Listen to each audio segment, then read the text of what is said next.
Hey everybody, this is Rydo and we're back to another live stream of Yu-Gi-Oh! Master Duel and video game news. Today is Monday, October 10th. It is about noon for me as we're streaming and I just kind of woke up.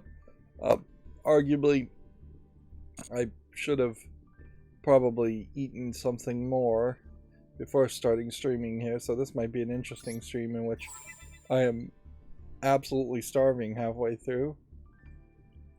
Over the weekend for the accountability section, I played a lot of Sexy Brutale, and the game is moving far enough along that that I may very quickly be done with it. Sexy Brutale is kind of a great counterpoint to Zero Time Dilemma, since both games involve time rewinding, time travel, and murder mysteries, or trying to avoid people being killed. But there is a slight difference. I'm gonna play through this short real quick because I may get another one. I obviously have missed some daily login rewards over the weekend because I didn't log in, and some watch live. But Sexy Brutale plays very differently. It does have some problems, certainly. It's not as easy as saying, well, Zero Time Dilemma was garbage because it had no interaction in the back half of the game and just turned into a kinetic visual novel in which it's just cutscene after cutscene after cutscene. And thus, Sexy Brutale is better. Sexy Brutale instead has the problem of not ever zooming in on the characters. It really should have that visual novel trope of having a more zoomed in on the face of the characters as they talk and having the text at the bottom. It doesn't even particularly work well with the dialogue system, in which sometimes you have to press A to go forward in the dialogue, but most of the time the dialogue moves forward no matter what, just based on the time mechanics of the game, which would be fine except for the fact that there's often 2 or 3 people talking at the same time, and they are talking too fast, at least for a YouTuber to read it all out loud. Maybe if I was just focusing on reading it to myself, that would be fine.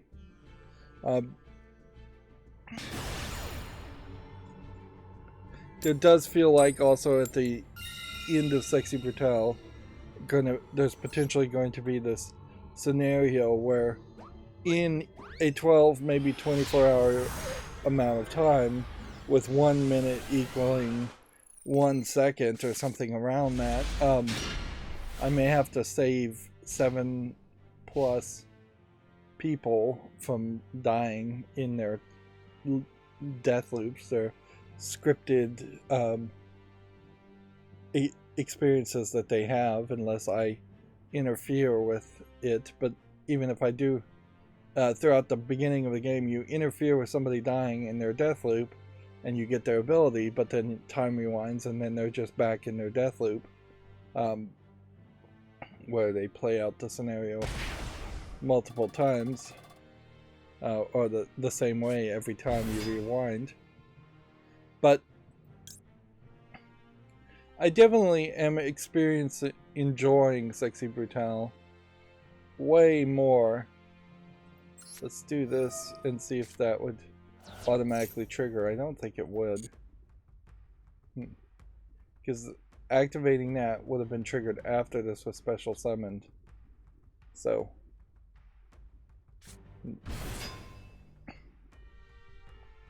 yeah, but yeah, it is much more of a video game and much more of a game in general, but it does have this weird feeling that it's going to be a little too short for my liking. But I don't know a way that they could really convince me to want to play the game more than once. Like, if it were more randomized, even it would be really impossible to change the death loop parts and randomize that. You could randomize the locations of rooms and hallways, and you could have a different layout of the Sexy Brutale casino slash mansion. It is much more a mansion than a casino, but moving some hallways around and it's not really going to do too much.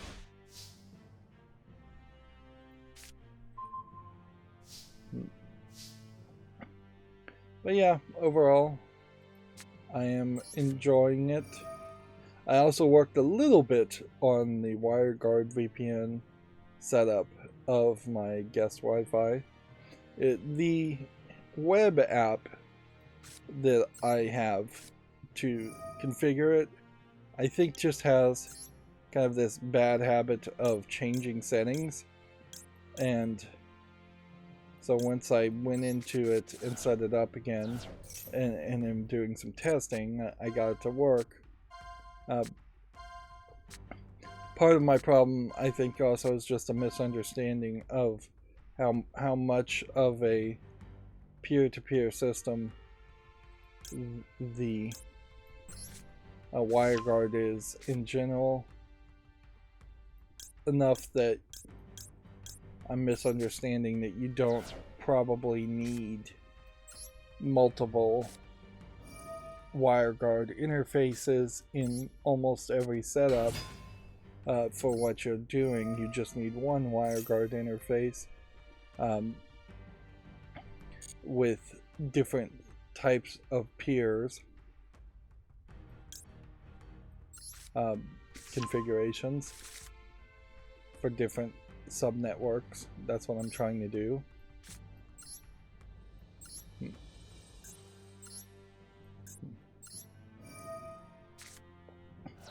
And so I did get it to work, at least in the setup. So that does, to me, symbolize that I'm on the right path towards to getting that all working, and so I've probably am a lot closer to being finished than it feels like it is. Part of the problem, certainly over this weekend, is that there was just a general uninterest in working on that project, and that's why I played a lot of Sexy Brutale instead. Is that I was simply just not interested in playing, in working on it. But I'm also running out of time.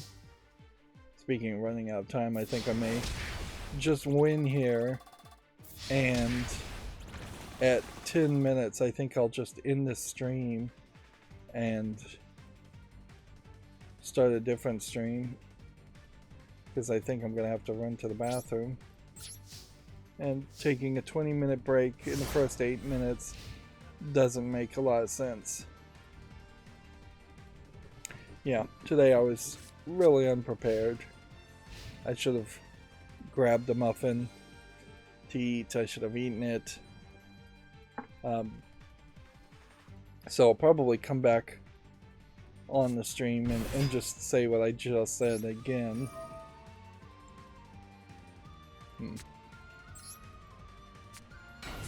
And repeat myself.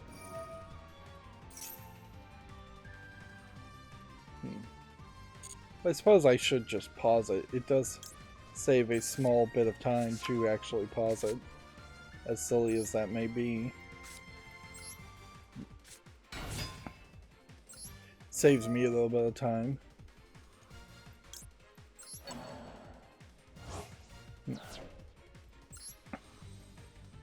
So yeah, once I finish this Wi-Fi guest router setup, it's going to be fairly sad, because it's not like I can get more Raspberry Pis, so any new project that even crosses my mind is going to be hamstrung on not having any Raspberry Pis left at all. The part shortage is slowly recovering, but particularly for Raspberry Pi in their hardware.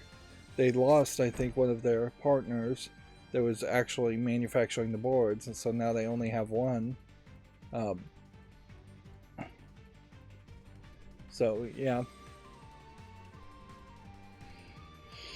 it's a bad situation still for that.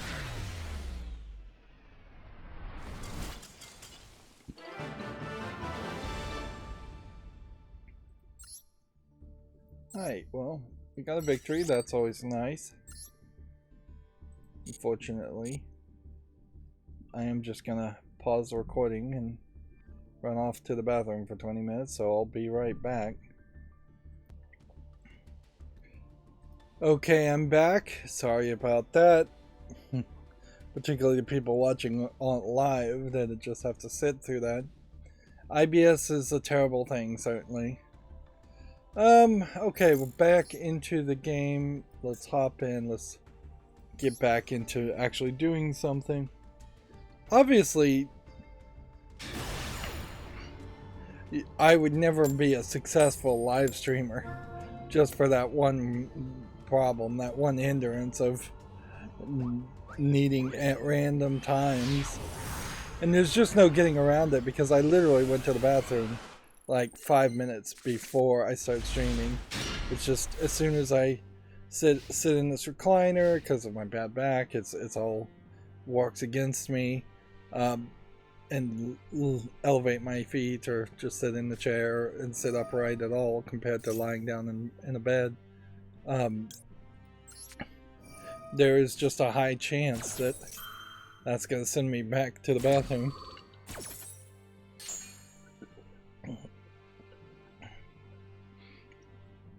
And the only other solution I can even possibly think of is not acceptable to me, which would be to have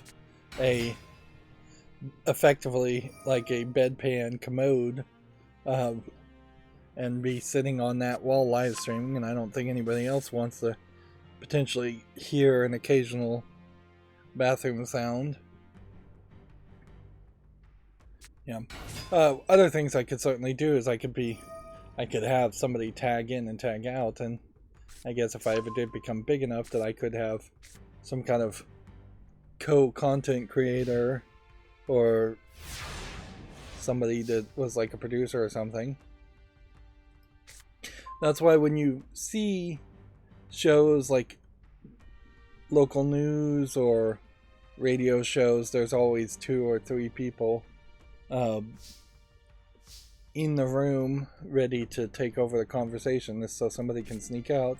Even like commentary on baseball games and things like that, although notably in the commentary on baseball games, it has been made common knowledge that a lot of the commentators, when they're commenting on games, are straight up just peeing in a trash can while talking to you, which is gross to say the least, and probably explains why there's not that many female like sports games commentators.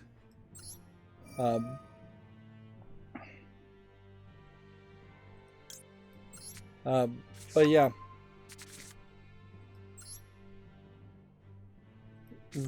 to say the least, it's inconvenient. I don't think I have anything else to say about the accountability section. Over the weekend, there's been just a lot of sleeping, and there's definitely some concern I have around that too, in that I am waking up and doing something for 6, maybe 10 hours, and then I'm sleeping for 4 hours, and then I'm waking up and doing something for 6, maybe 10 hours, and then falling asleep for another 4 hours. My sleep schedule is back to very much a split sleep schedule, but I am also concerned that I am not sleeping a lot more than 8 or 10 or 12 hours in a 24-hour period. I spent a lot of time still. I'm just watching a ton of Hulu stuff, and so I'm watching Archer, and I've gotten to that season where I mostly dropped off. It's called in Dreamland, where Archer is basically in a coma, and just the entire season is a dream, which I didn't really appreciate that when it first happened, and I still don't really appreciate it. What I didn't realize though is just how much of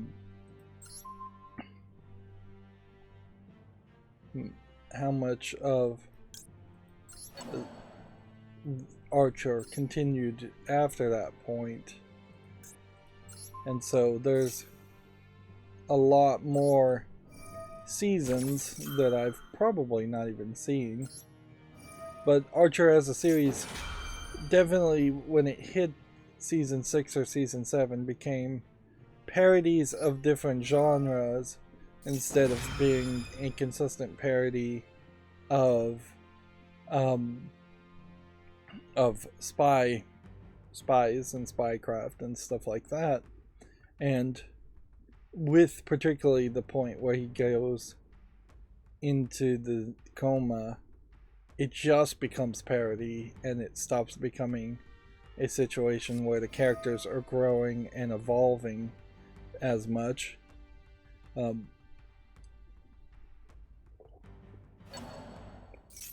Which, at least even on a comedy level, hurts the callbacks elements of comedy. And I don't know if really the Archer characters needed to evolve too much, but yeah,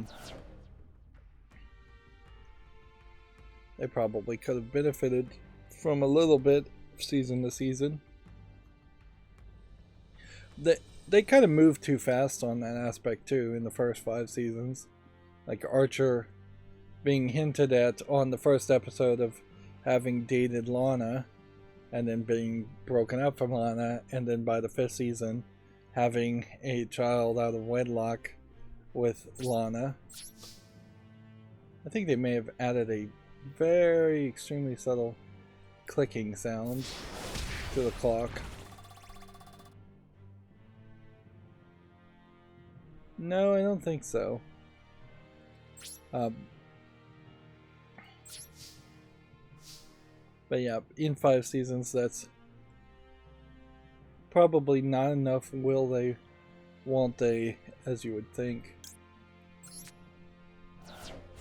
I should have placed this on the field so I didn't have to discard, but whatever. What else did I watch, though? It wasn't just Archer. Although a lot of it was definitely Archer. Feel like I watched something on Netflix, but I can't for the life of me remember what it was. And then I did watch the new Hellraiser. And depending, in my opinion, depending on what you want for a Hellraiser movie, this new Hellraiser on Hulu is probably the best Hellraiser in the entire series, and good enough certainly to start there and not bother to watch any of the other Hellraiser stories. Now, the caveat on that certainly was depending on what you want from a Hellraiser movie. If you are coming from it where you liked the novella The Hellbound Heart, or you really liked Hellraiser 1, the first movie, which this new reboot is just called Hellraiser, then you probably are going to be a little left out on some of the aspects of this new movie. But if you are not just looking for the exact same thing as the first movie, this reboots it in a pretty decent way. I'm gonna spoil pretty much everything about the movie that I want to spoil, so as I go forward talking about it. But there aren't any kind of major twists. The one twist that I suspect that I saw it coming very, very early in the story, and then there's one twist that they pretty much give away. They did, I think, a pretty good job staying away from the temptation of trying to be woke, or by saying that the new Pinhead is a female. Furthermore, to that point, I think, and probably part of the reason why they didn't go too deep into that direction, is the fact that it is actually the actress it was born a biological male and transitioned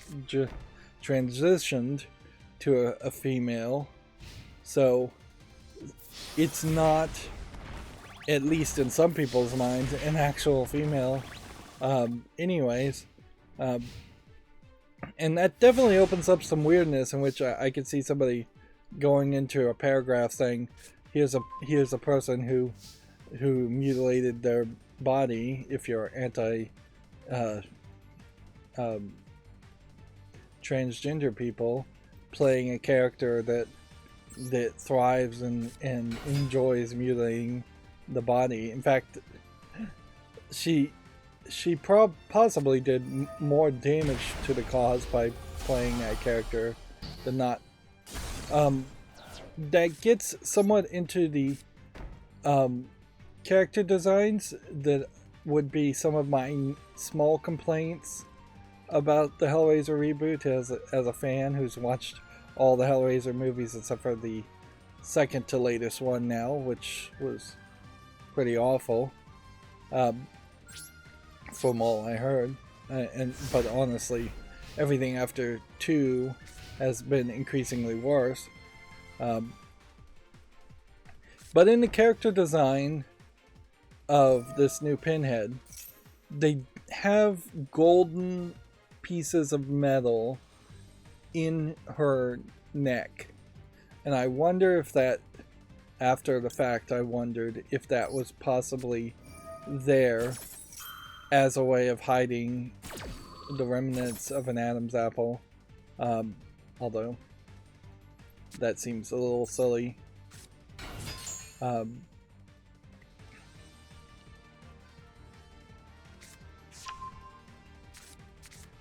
Like in the Hellbound Heart, the Cenobites were always kind of described as androgynous.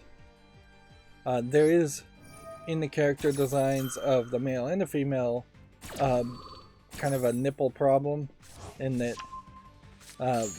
Pinhead had a bunch of chains and flesh, a bunch of hooks in his chest, and flesh peeled down, so it wasn't ever showing a nipple. And this new Pinhead has a similar situation in which there's just mutilation there, so it's not showing nipple.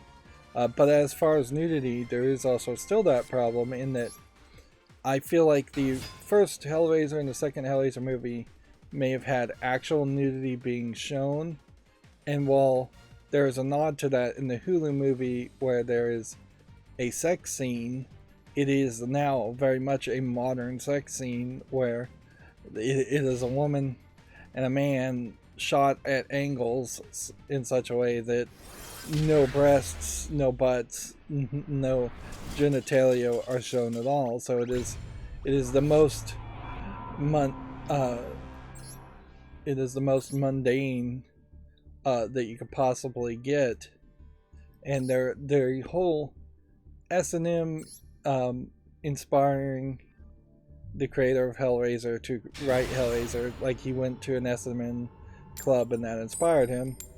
That aspect seems to be completely whitewashed and removed from the reboot. No longer are any of the Cenobites using leather, and the Cenobite designs in some shots definitely look like they were just walking around in latex plastic outfits.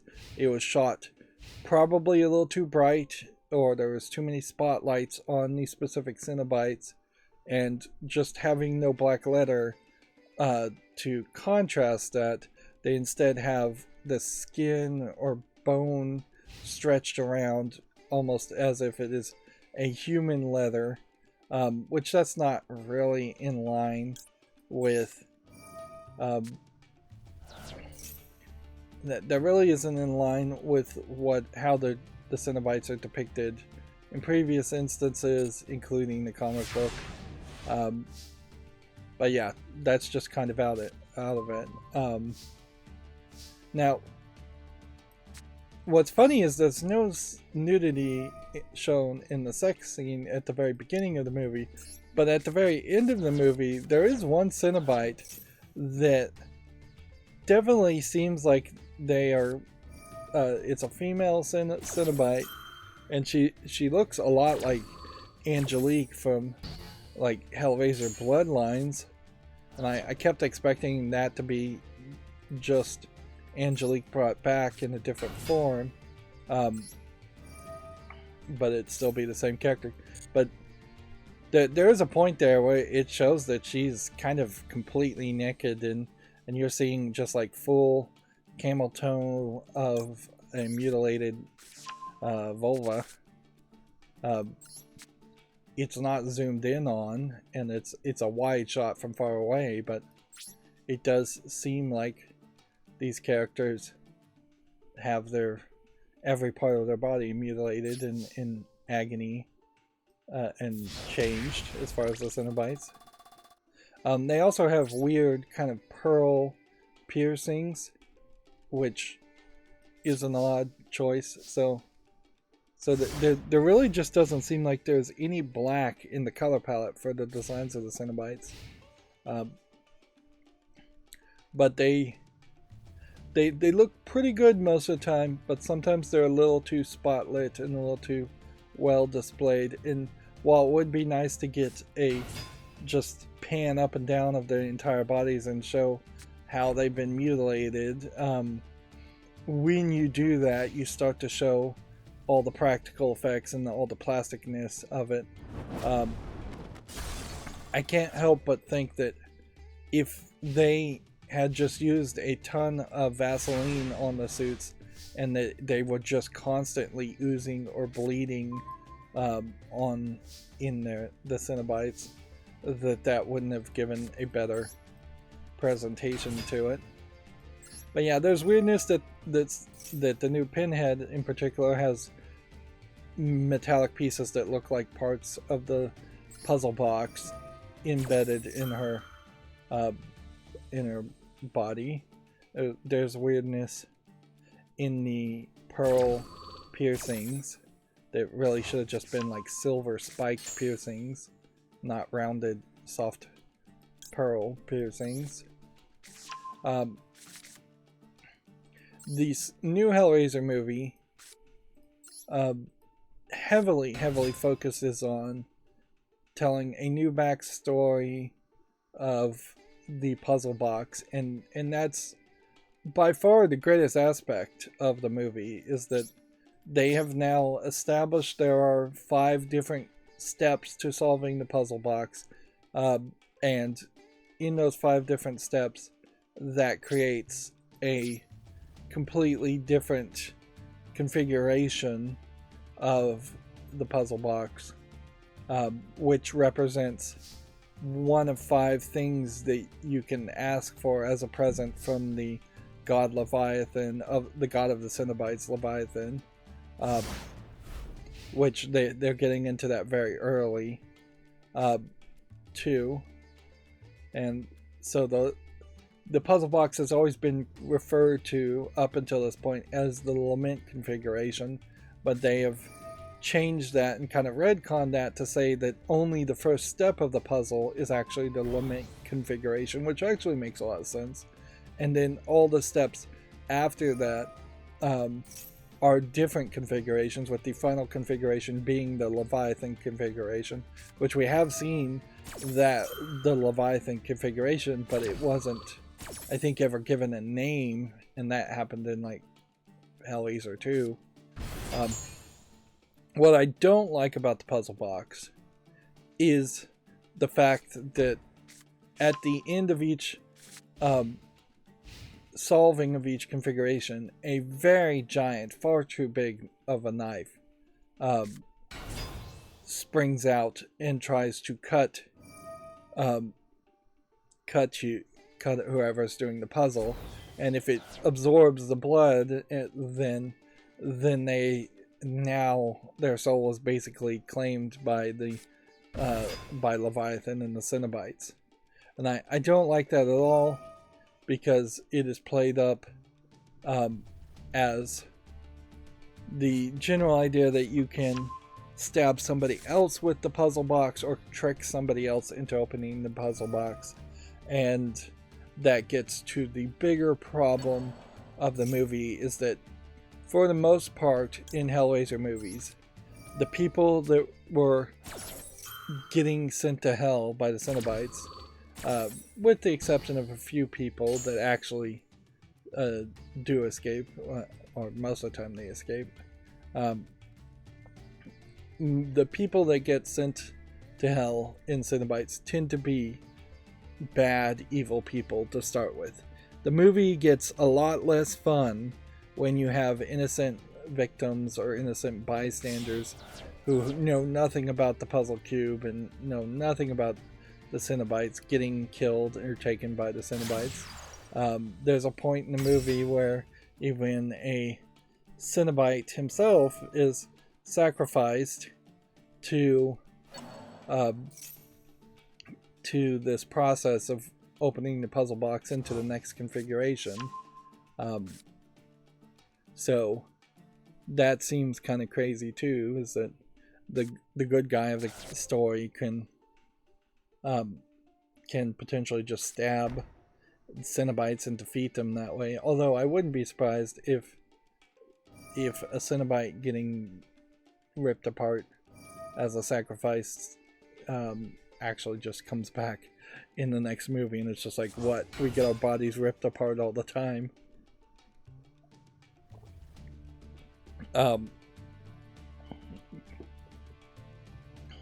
Yeah, I wouldn't be surprised if he just respawns.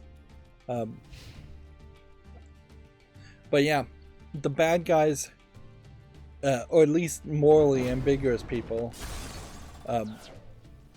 were not the main focus. So as far as main characters in the Hellraiser movie, and I'm talking about this instead of video games specifically because I want to,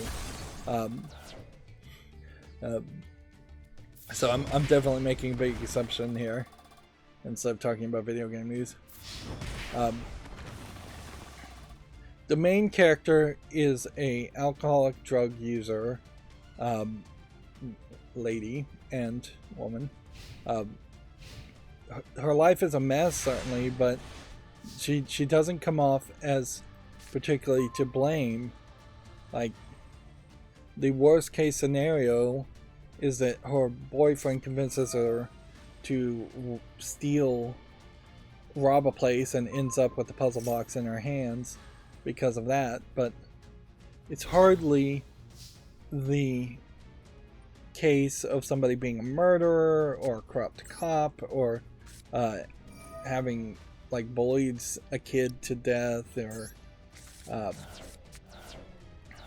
or just being deep into a path of doing evil things.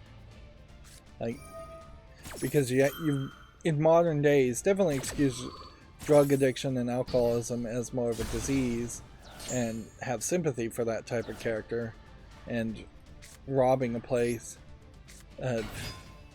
is not that big of a deal. What they probably should have done is focused more on a scenario where she robs the place and gets the puzzle cube because it's her idea and because she's trying to get drugs, and she's just straight up on a bender. Like, the story starts off with her living with her brother and being in recovery, when it would have been better if she was out of recovery, and then the brother tries to find her and save her later on. But her being on a bender, her idea to rob things, the robbery going bad potentially, and her shooting a cop, and then not taking any responsibility for it. Like, that kind of stuff would play more into the phrase hellbound heart, as it were. But they didn't want to make the main character look bad. The brother is totally innocent, and he just gets killed by the Cenobites as a sacrifice. There are several roommates that she's living with, that's the only reason it seems like they would even be hanging out with her.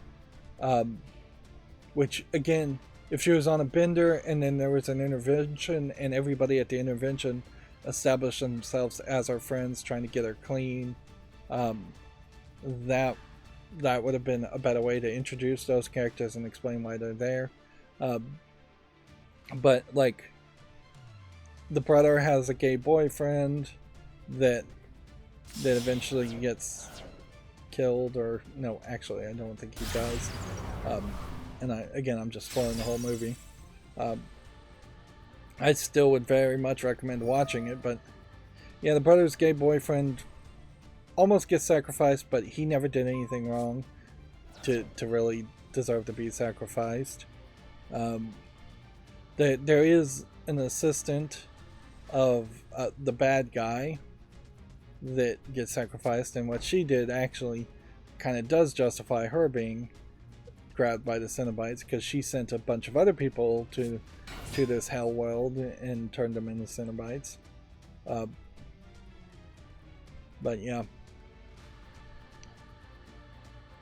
so the brother and the friend of the brother, the girlfriend and the gay boyfriend are all innocent, and so it's really only her, who is still depicted mostly as innocent, the main character, and her boyfriend, who isn't so innocent and was also involved in the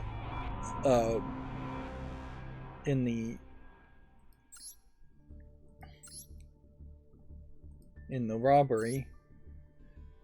So it's like one guy that kind of deserves it gets sacrificed, and then, well, maybe two people that deserve it get sacrificed, and then three other people are either attempted to be sacrificed or are sacrificed that don't really deserve it, when it really should be everybody kind of deserves it. It may seem silly, but there really is still kind of that puritanical Christian values that are put into Hellraiser movies, and maybe that's because of the MPA, which has changed its name at some point to MPA instead of MPAA. Like that being one of the movie raiders actually being a Catholic preacher, they have to kind of pander to that. I think that's not, you wouldn't call it a Catholic preacher anyways, Catholic pastor, whatever. But yeah, all the movies tend to have that the bad guy has, if somebody dies, they have to be a bad guy mentality, and that was straight up rules that were written down in the old days. It's not just a long tradition of it. It is very much like the Comics Code Authority, which is probably what I'm thinking of, is that they're following the Comics Code Authority rules for movies is fairly similar, I'm sure. Some of so yeah, I don't like that the puzzle box had a blade in it. I don't mind if the puzzle box at some point has sharp edges in it, but I think that's about as far as it should go, in that that you should occasionally have somebody accidentally cut themselves on the puzzle box. but not have it be a feature designed into the puzzle box. And so if they are going to make a sequel to this, which God I hope they do, because it will only be way worse if they just try to once again reboot Hellraiser in 4 years just to keep the license. I'm not even sure if this really was the same production company. Spyglass Entertainment was the logo I saw at the beginning, where I feel like it may have been Lighthouse, but maybe Lighthouse and Spyglass are the same company. And if anything, I think it does show that with the evolution of streaming, we are uniquely getting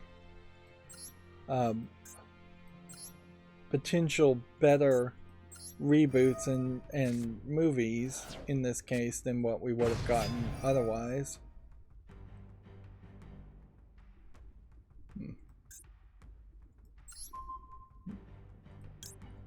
But that's not been really the trend up until this point.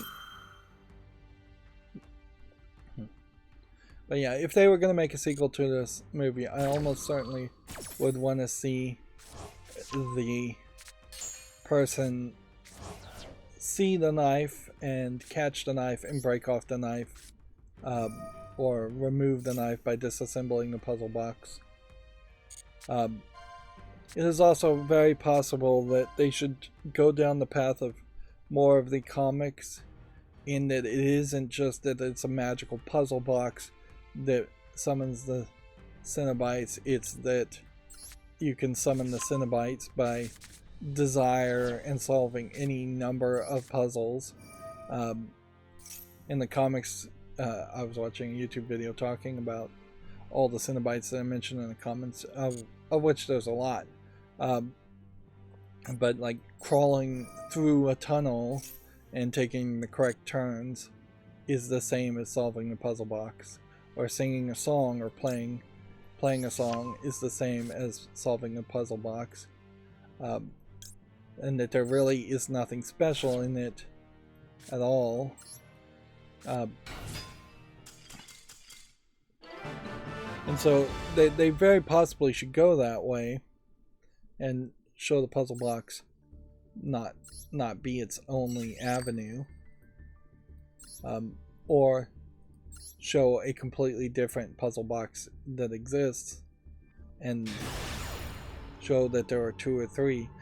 In Hellraiser 2, I believe they show several puzzle boxes under glass, and it gives definitely the implication that there would be multiple of them that were made.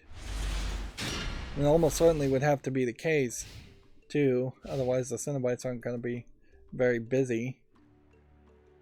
And certainly I could see Hellraiser, Pinhead, just changing the configuration of the box in the first place and evolving. And certainly with a sequel they could just evolve on any complaints. The idea of a reward is somewhat problematic, but not terribly. It'll get boring, certainly. Certainly as things go. And so getting rid of the sacrifices to get a reward might be helpful too. Because that was part about Hellraiser in the past, is that it's like the only reason anybody would ever solve the puzzle box if they knew what it was is because they literally wanted Cenobites to come and to feel the sadistic pleasure of being tortured by the Cenobites. And in a lot of ways, Hellraiser has always been an odd, almost propaganda against the idea of sadism, but it's taken to a fairly far extreme. If anything, Hellraiser is kind of a great warning as to, hey, you can be into sadism, but if you start to go down that path too deep, you literally are going to tear the flesh off of your body and create permanent, terrible, horrific damage and look like a monster. In particular, in the real world, the hanging exhibitions where people hang themselves from hooks can go very wrong, can go very, very badly, and that is, I think, a level that's too extreme for sadism. There's something they say in police/torture concepts where pain is okay, trauma is not, or vice versa. Saying, like, you can make somebody feel a lot of pain, but if you're actually damaging tissue, that's not acceptable. And that's really where sadism should lie too, is that a sex whip that causes pain is fine. A whip with barbs and hooks on it that are tearing flesh off your back is not a sane, reasonable thing to use. And certainly in Hellraiser, the whip would have hooks and barbs on it.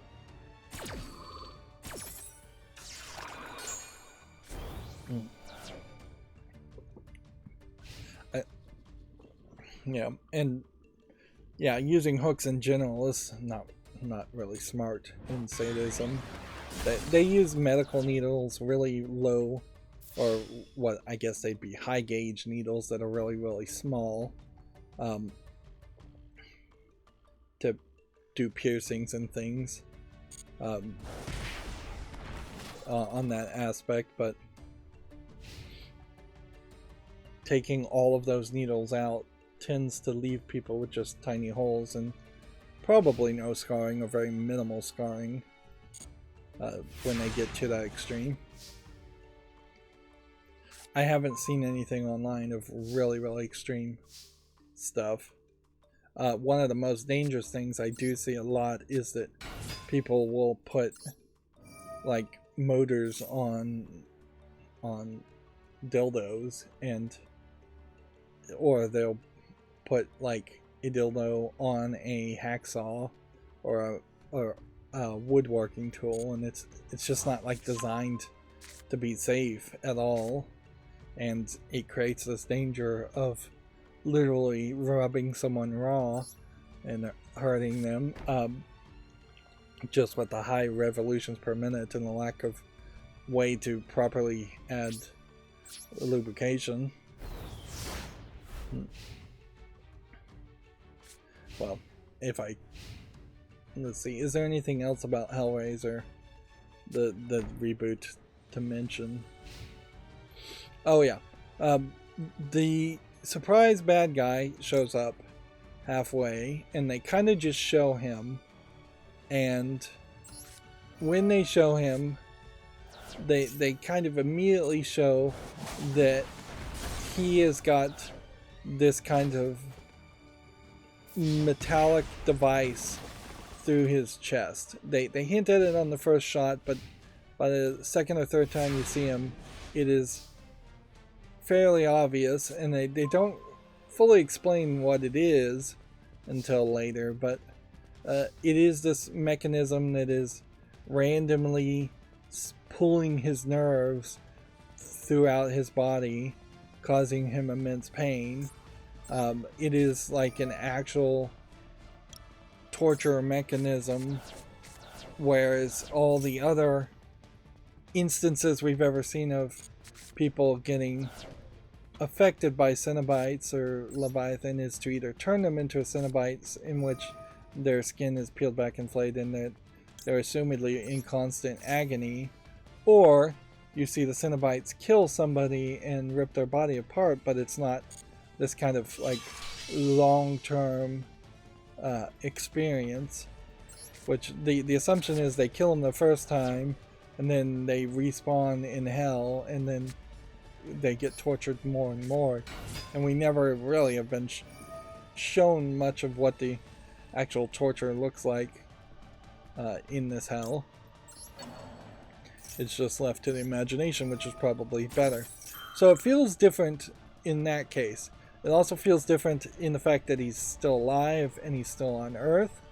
And it also feels different that he would just have this mechanism, because it does then really seem to imply that the mechanism of the Lament configuration is a creation of Hell and Leviathan himself, instead of the Hellraiser Bloodlines concept that it was a human that created the Lament configuration, and the ornate gold around its designs very possibly had nothing to do with the Leviathan, or weren't really inspired by the Leviathan. Although I guess even in Hellraiser 2, Leviathan does seem to be connected to the Lament configuration in some way, because he transforms into the exact same shape.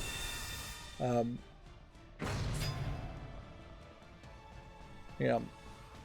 So there is definitely some weirdness around that. But yeah, it's weird that that turns out to be the reward for sensation, which was one of the 5 or 6 or 7 rewards that you could pick from. And so he's just being tortured non-stop because of that. And so the bad guy wants to summon Leviathan a second time and say, take back this reward, I don't want it. And so he's killing people and sacrificing them to the cube for that reason. And when eventually he does get the device removed from him, it oddly shows a fairly long sequence of his heart like regrowing from where there was a giant hole in his chest, and his body just healing back, which there's really no reason why that would happen. And then like he's coughing up pieces of metallic golden gears and things, so it almost seems like they were implying that the Lament configuration may have very well been built off of the gears and pieces of other people having things embedded in their body.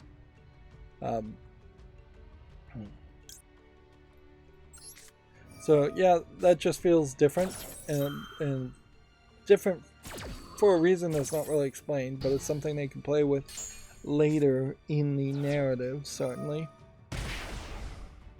And show more people getting other kinds of things embedded in their bodies for sensation.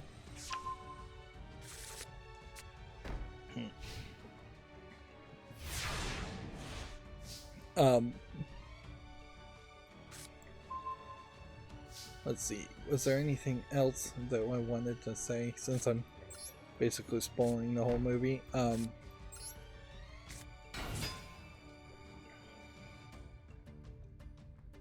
There is also weirdness in that the movie has a 13 Ghosts vibe, in which he's created this mansion. It has all of this ironwork around the mansion, and a bunch of mechanical switches that close and open iron gates, and for some reason either the pattern in the iron or the iron alone stops the Cenobites and Pinhead's chains that come out of nowhere from going through them.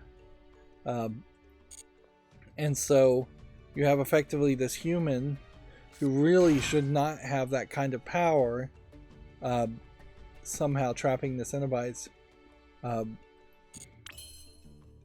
as a potential way of convincing Leviathan to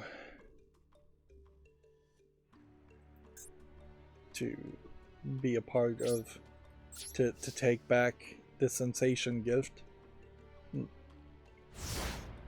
And that just doesn't feel true, because now you're creating this weird situation where the Cenobites feel like they can be easily defeated with iron.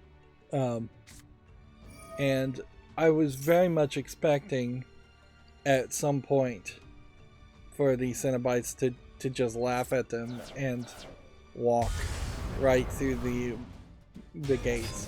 Cenobites, for the most part, are always fairly slow and pacing. That they are just this idea of it's always coming for you, and there's nothing you can do about it. So the idea of them being slow and pacing and just walking slowly, and then them getting blocked by iron gates for the rest of the whatever this rebooted timeline would be, seems fairly crazy.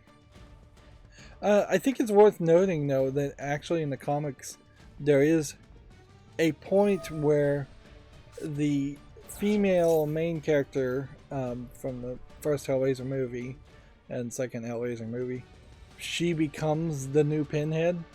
So it's not even the first time that there has been a female Pinhead in the different storylines and canons of Hellraiser. I probably should get the Hellraiser comics, but I don't know if they're collected particularly well, or I imagine a lot of them aren't particularly worth reading, or that they are just fairly dated in the stories they tell and the animation styles they have.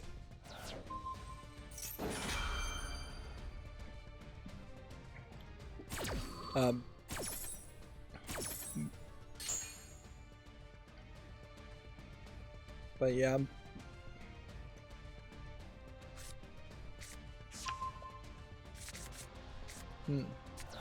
There isn't a major Deus Ex Machina at the end of Hellraiser, and thank goodness for that, where everybody that was dead comes back to life, or the good people all survive and only the bad guys are eliminated. And that would have been a pretty terrible way to start a new series.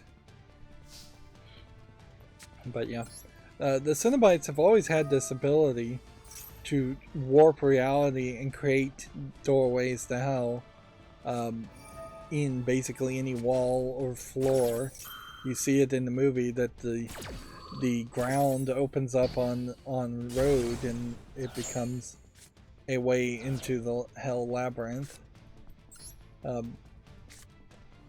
So you would have assumed that with the iron doors being closed, that a doorway would have just opened up behind the guy or in the floor beneath him, the main bad guy, unless they were just toying with him, which I wouldn't have minded if they were toying with him and pretending like they couldn't do it, or if they actually said, actually we weren't stopped by the iron, we were just trying to get the main female character to do what we wanted and continue to open the box, and so we were giving her time. And then I guess the last thing I'll say about Hellraiser, for anybody that cares, which I don't know if that many people do care, inherently this is a problem. As a fan of Hellraiser, you have to find the right audience of people who are also fans of Hellraiser, and that's not just in the niche of people who like horror movies in the first place, it's also in the niche of people that like Hellraiser movies, which is a sub-niche of people who like horror movies. So yeah, I've probably told 2 or 3 people that it was the best Hellraiser movie yet, and I know for a fact those 2 or 3 people will never watch any of the Hellraiser movies and have never watched any of them, so it's just flying over their heads. But yeah, the last thing I'll say is that at the very end there is no post-credits sequence, which I kind of expected there to be something like that. They show almost certainly was the process of the creation of a Cenobite, which does open up the doorway to there being a better reason why there are different Cenobites in each Hellraiser movie, instead of there just really not being much of a reason around that, other than each movie wants to have its own unique iconic characters.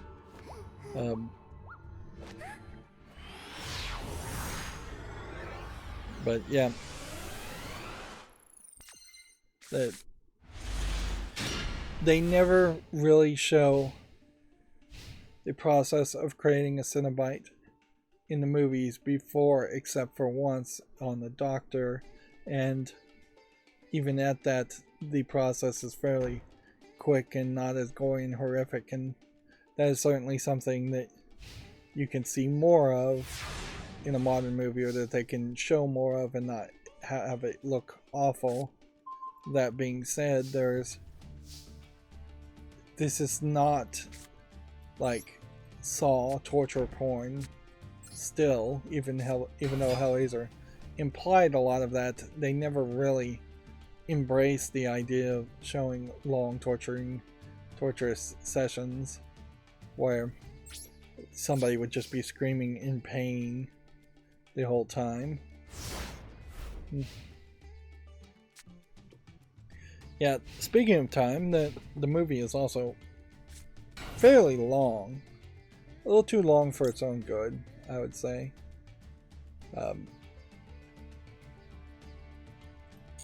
Like, there is stuff at the front that I think you could speed up quite a bit, and you could get to the Cenobites a lot faster. They do the fairly basic trope of the main character being high on drugs when she first sees the Cenobites, so she doesn't really trust herself and nobody trusts her opinion.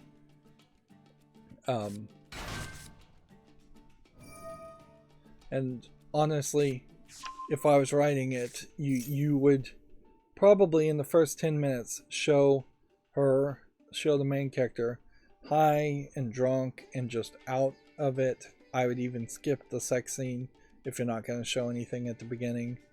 Anyways, like, she could be high drunk and topless and actually show a boob, and then have her getting high and drunk right after robbing and stealing the Cenobite, the puzzle cube, and then her thinking that she saw her brother after she opens the puzzle cube while being high and drunk. And so you could just have full blackouts. So you could show a scene where she's going like, "What's this?" and then it could just flash to black, and then 2 hours later the puzzle cube is in a different configuration, and she could say, "Oh, I had this weird dream that I saw my brother and he was taken away," but she just ignore it as being drunk. And then you could immediately, in less than 15 minutes, be at the intervention where all the other characters are introduced, and the brother could be missing, and then they could try to do the intervention with the brother missing, and then that would lead directly into we need to find the brother, and in the intervention, which could be awkward if it went too long. But yeah, you do that in less than 15 minutes. You establish all the characters, and that gets you into the story in 15 minutes at most, in my version of the first half of the movie, where it probably took closer to 35 minutes to get to that point in the real version of the movie. And that's just a little bit of a rewrite that would have needed to happen. But enough about Hellraiser. Like, I'm sure people are fairly sick of me talking about it at this point. Let's see. Video game news now, since we already did the accountability section. Nibble, which is one of the sources I follow on Twitter, says it looks like Phil Spencer is teasing the rumored Xbox streaming stick console codenamed Keystone in a new shelf photo. Which, yeah, that may be what that is. Is this a very long antenna connected to it? I don't know.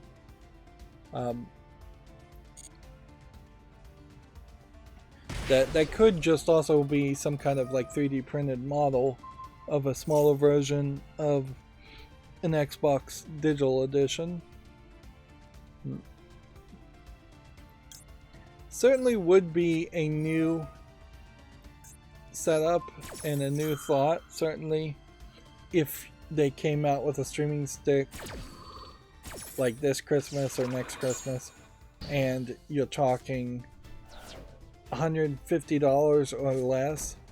$200 seems, or $199 seems a little too high for a streaming stick, but you could convince people, I imagine, to go with that if it came with a free year of the streaming service also. And I assume the streaming service would just be a subset of Xbox Gold or Xbox Game Pass, I guess is what it's called. It's notable to say that there's been a long history around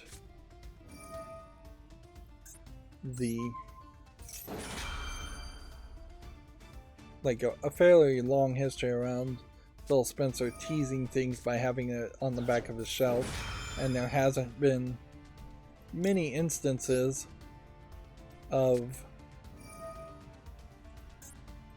him teasing something that doesn't come about on the back of his shelf. So he very much knows what he's doing, and it has just become a game in which anytime he says anything or posts a picture, people are paying more attention to what he's saying or posting,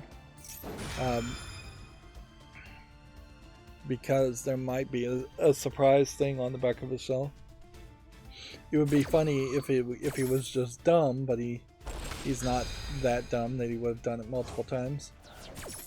Speaking of my other news sources, it does seem like there's still some complaint around the English translation of Chaos Head Noah, in that there are editor's notes that are kind of more coming off as excuses as to why things aren't being translated properly in the opinion of the fandoms. There's a lot of like internet leet speak type stuff, and since the game is fairly old, they're making excuses to say, well, the game wouldn't feel modern if they were using internet leet speak, which is not really a concern of localizers in the first place. One example I saw was they use kind of kanji to say God using two symbols, so it's broken up instead of saying it with one symbol as it normally would be said. People on Twitter are saying, well, yeah, you would just spell that a way in which you could localize that, instead of giving an excuse as to why you're not localizing that extra bit of information, would be to just do like a lowercase g, an uppercase O, and then a lowercase d, just to say, alright, here's somebody on an internet forum that is actively intentionally misspelling God.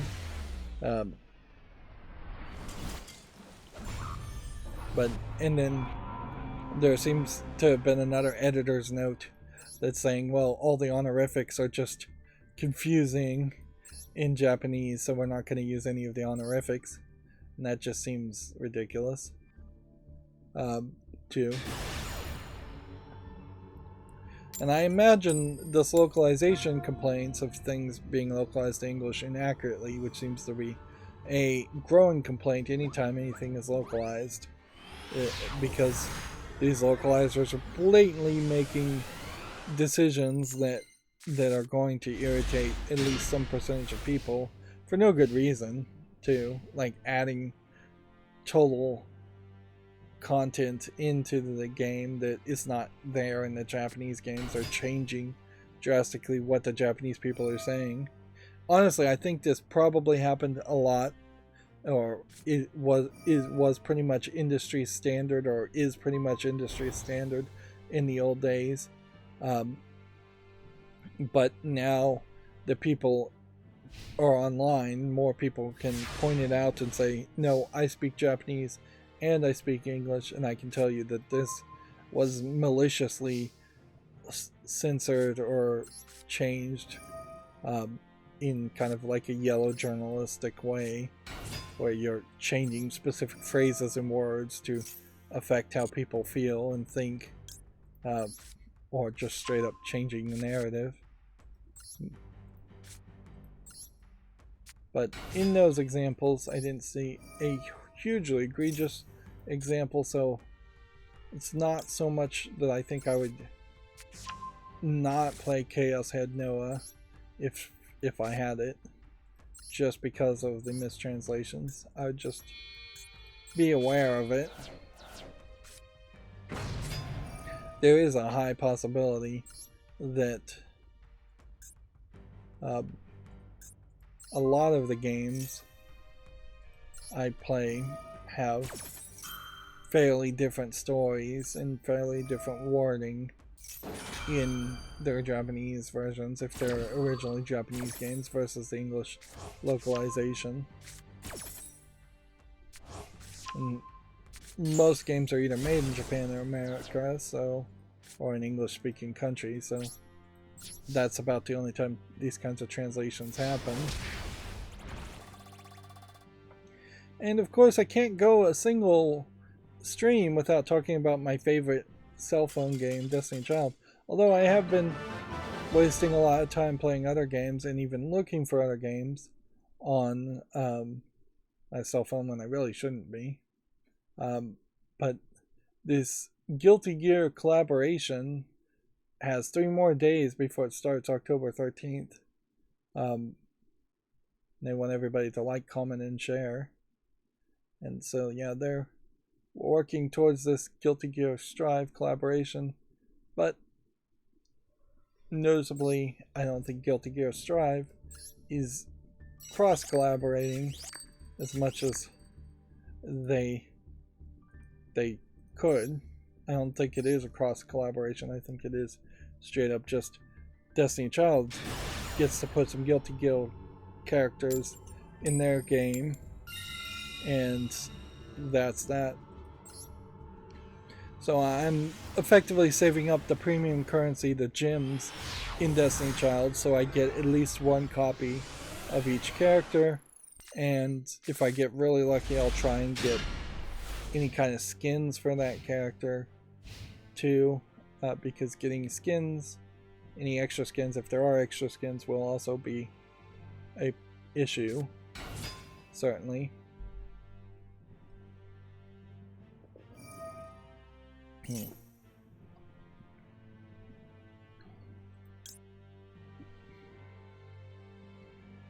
But yeah, there's, I guess, not too much more to say around that other than the collab is coming.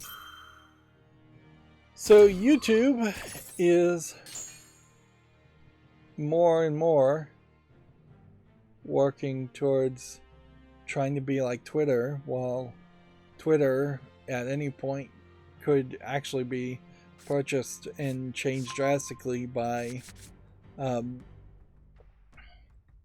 the acquisition of the Tesla CEO guy. I forget his name, which that's the right way to live your life, is to be able to forget the names of annoying internet trolls.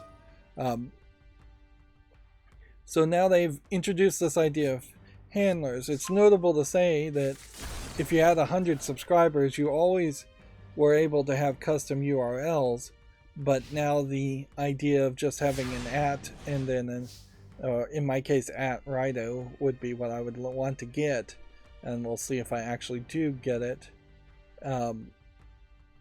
as far as a custom channel, unique channel URL. So you will be able to fairly soon in the future be able to get youtube.com @ and then whatever your handle is. They're pretty much trying to imply that anybody with a YouTube account at all, even if you've never posted anything, will get a handle. So it is going to try to have more of a communication. Now, inevitably, you have to say, is this Google Circles in some other different way? No, it is not Google Circles, but it is definitely getting back to something that was a thing that existed before, which is opening the door to more @ mentions and more guiding people towards potentially other people, either to support that other person or to just do a hate mob raid on people. And inherently, you are going to open that door. And I imagine people like PewDiePie are going to have a whole bunch of people using the handles and commenting on that.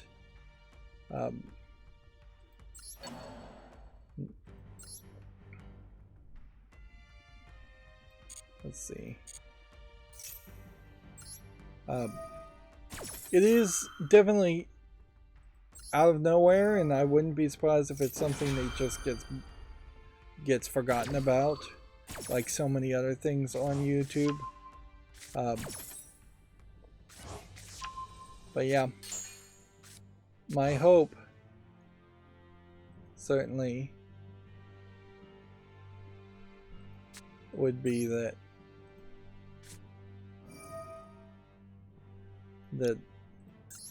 this might lead to something better, but it very possibly is a minimal change to just admit that around the internet, for the websites people use, the @ symbol and then a name is the way people mention things.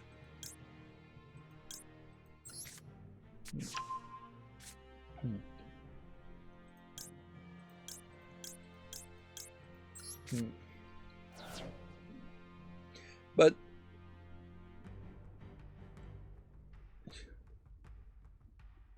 like, your current custom URLs will still work. So the question as to where handles actually will have any value is not particularly explained here. The question is, like, on this, where are all the places where my handle will appear? We're rolling out handles gradually to all channels over the next few weeks. Once it's been rolled out to all channels, your handle will begin appearing in a few places across YouTube and more over time, including the Shorts player, search results, your channel page, your within comments, mentions, and more. For full details here. And see, that's the important part of the information, and it is oddly not being pointed out on the same page. 3 to 30 characters made up of alphanumeric characters, so no symbols other than underscores, hyphens, and periods.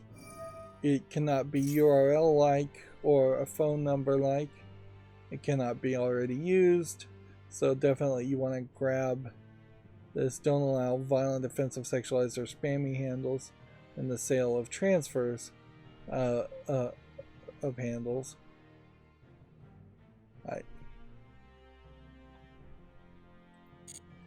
So yeah, if you're a YouTube content creator, there is definitely an argument that you should grab a handle as fast as possible. The shortest handle that is legitimate for you to grab, because this is just going to be a land grab, certainly.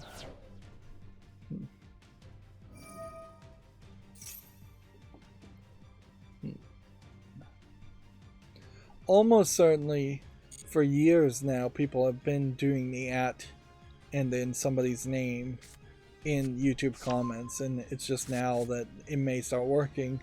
And retroactively, that may mean that some people are going to say @ to a person, and that handle is actually going to be referencing someone else.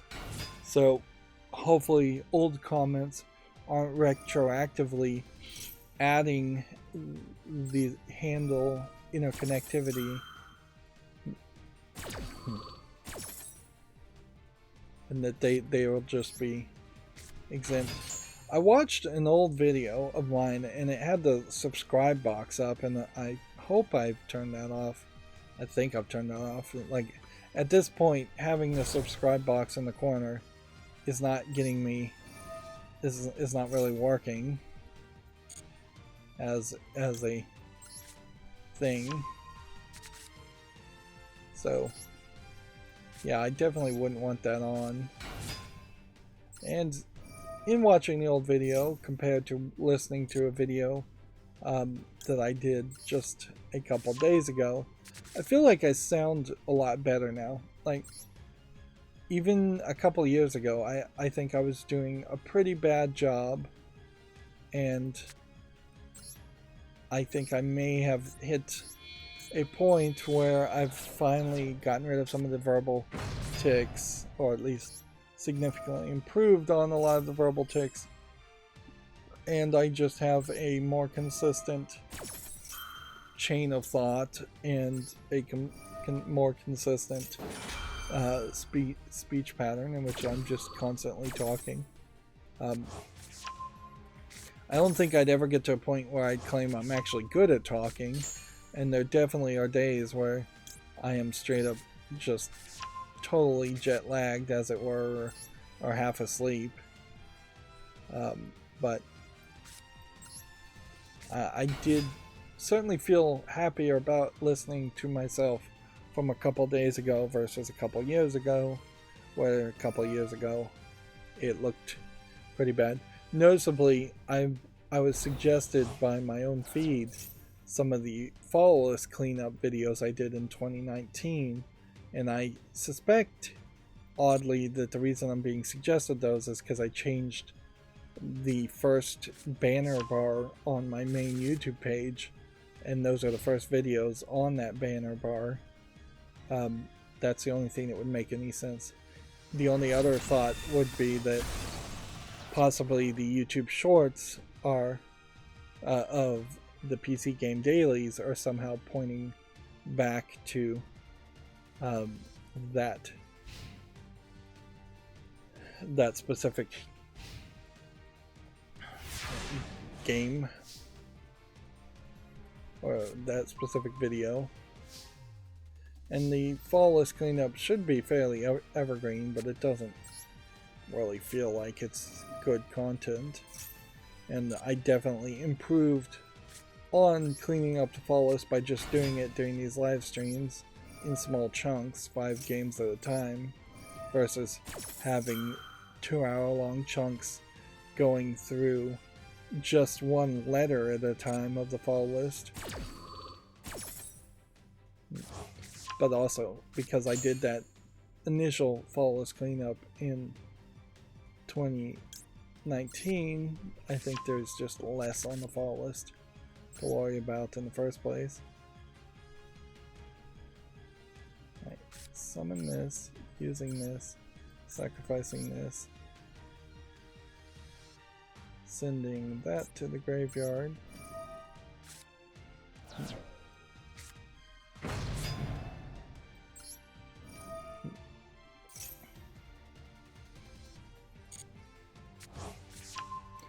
Yep, I was fairly uncertain about Flowander when Sniper Rifle suggested that I create it, but I have to admit now that I've gotten a better handle of it, I do seem to be winning fairly well with it.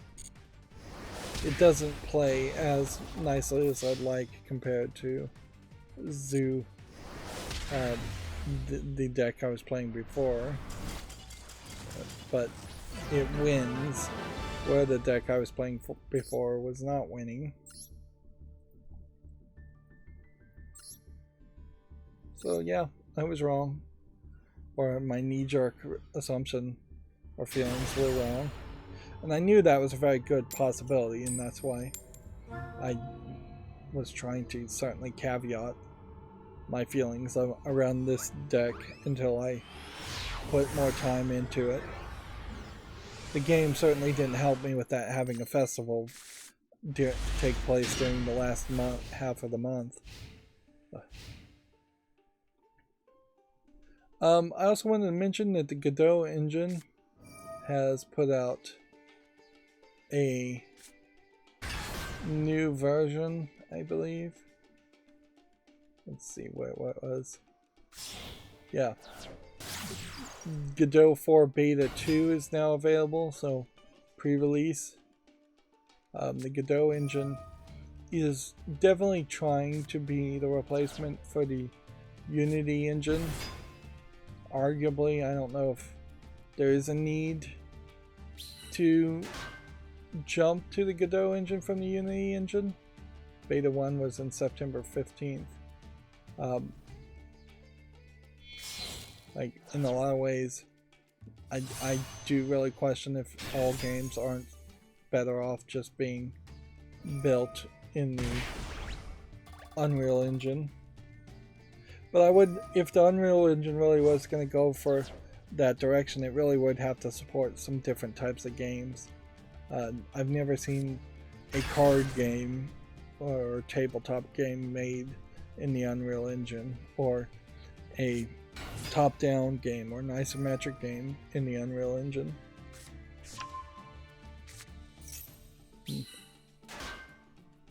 Or a hidden object game.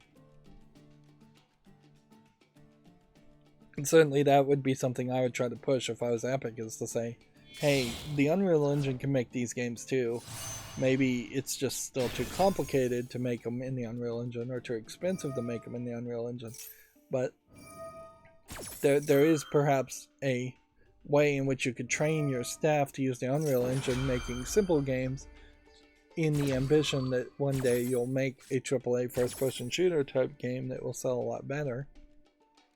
Alright, just now we're starting with the Video Games Chronicle articles. October's Apple Arcade games have been announced, including basketball game. We haven't seen a lot of talk, or I haven't been paying attention at least, to a lot of talk of Apple Arcade games. With the death of Stadia, maybe that is more of a thing. Oh, and by the way, I did install a different plugin in Firefox, listless. Again, still using Firefox. So now there is this toggleable green plus mark on this plugin that I can toggle to stop links from opening on different pages. So I will use that when we get to the fall list cleanup to put things on the wish list. I just have to remember to toggle it back on before I run my macros, otherwise things will go badly. Now, it would be kind of nice if there was a way to actively go to a page to toggle it on and off, but I don't know if there is a way to do that with the macro software. Probably not. Plugins, I imagine, wouldn't work if I went into any of the settings pages. So unless there was a specific URL that was custom made to toggle it on, like, that seems unlikely. So I'll just have to make sure to leave it on most of the time and then turn it off when I'm doing the follow list. But that makes for a better solution than having to hold the control button, which is what I was doing on Chrome. Anyways, makes for a more obvious solution. I think we already talked about Gotham Knights spoilers appearing online ahead of the release. Let's see, we already talked about this Wampa League seemingly going to be announced at the Game Awards. Some of these definitely are feeling like just repeated articles that other people already would have had. Nintendo is promoting Zelda Tears of the Kingdom at its Tokyo Live event, which it's a little early to be promoting things. Like, how early did they know they wanted the statues is an interesting question, because it's not like you can just announce a game and say make a statue.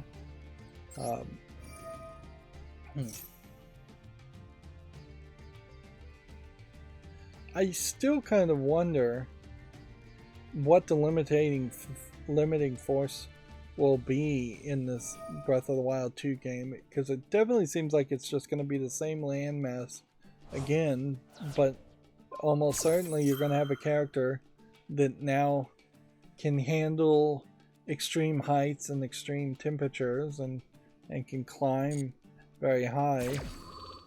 So I don't know. It almost feels like what they would want to do is do the opposite and say you can't go low and you can't get on the ground without increasing your stamina slowly. But that too wouldn't make a lot of sense. I have this feeling that there's a decent chance that this Breath of the Wild 2 game is going to be somewhat short.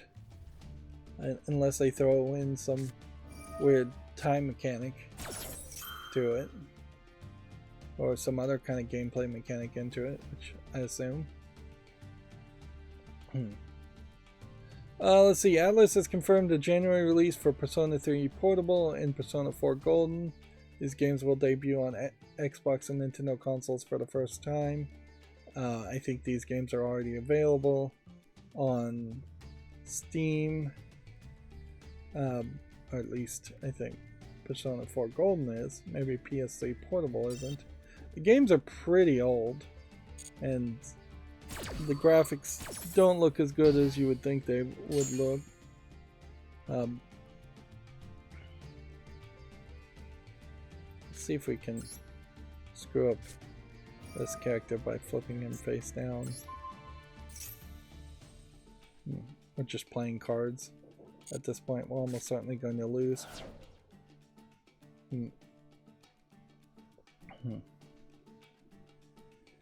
Let's see. Now, the Silent Hill movie director claims, quote, multiple games are in the works. The quote here is, there are several games in development as we speak. There are several teams on it, which, honestly, I wouldn't be surprised if that's exactly the kind of Hollywood BS they would tell to a director, and it not in any way being true. I also wouldn't be surprised if it's the kind of Hollywood BS that a director would say and it not being true, just to promote his movie. In a lot of ways, of course, there should be several teams on a property as big as Silent Hill always working on games, even if it does end up with several of the games never actually seeing the light of day, because that is a possibility too. I wouldn't be surprised if Konami has canceled projects around Silent Hill 5 times more often than they've actually released projects around Silent Hill. Let's see. Video Games Chronicle says a FIFA 23 Hero Pack mistake sees EA wipe millions of coins off of the virtual transfer market. The pack was removed after 25 minutes of panic selling on the Ultimate Team market.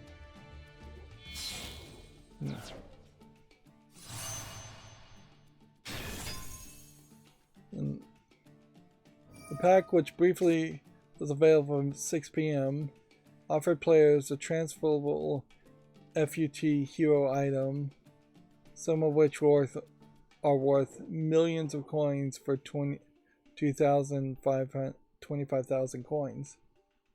Um, Millions of coins of value were being wiped from the Ultimate Team as players sold their items in a panic due to the huge influx of supply. So people overreacted and sold in panic selling. Well, this definitely feels far too much like a stock market story for a video game, and really highlights the problems with markets. We don't get a lot of opportunities these days to complain about marketplaces and people trading things. The Steam marketplace is still a thing, but I don't think too many people actually engage with it anymore. But yeah, that doesn't feel like a that doesn't feel like a video game experience. That feels like a money market simulator.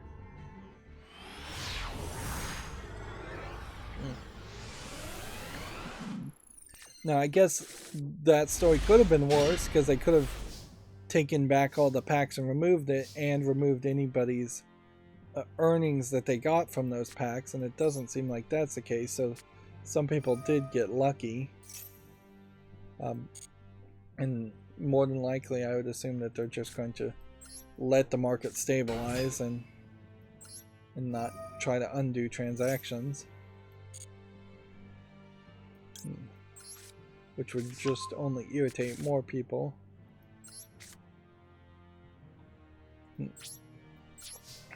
Let's see. The Harley Quinn voice actor criticizes Chris Pratt's Mario casting. It should be Charles. Charles, I assume, being the guy who actually voices Mario in the video games. I actually did listen to the trailer after the last stream, and yeah, he does sound just like Chris Pratt, just talking. He doesn't sound Italian. He doesn't sound like Mario. Maybe they're trying to get away from an Italian stereotype, but yeah, it seems ridiculous. Of all the stunt casting, the rest of the people seem alright. So there's been no real complaint around Jack Black being Bowser, no real complaint against any of the other characters. The Princess Peach voice actress is relatively less known, and there's been no talk about that. It's just Chris Pratt and Chris Pratt's performance.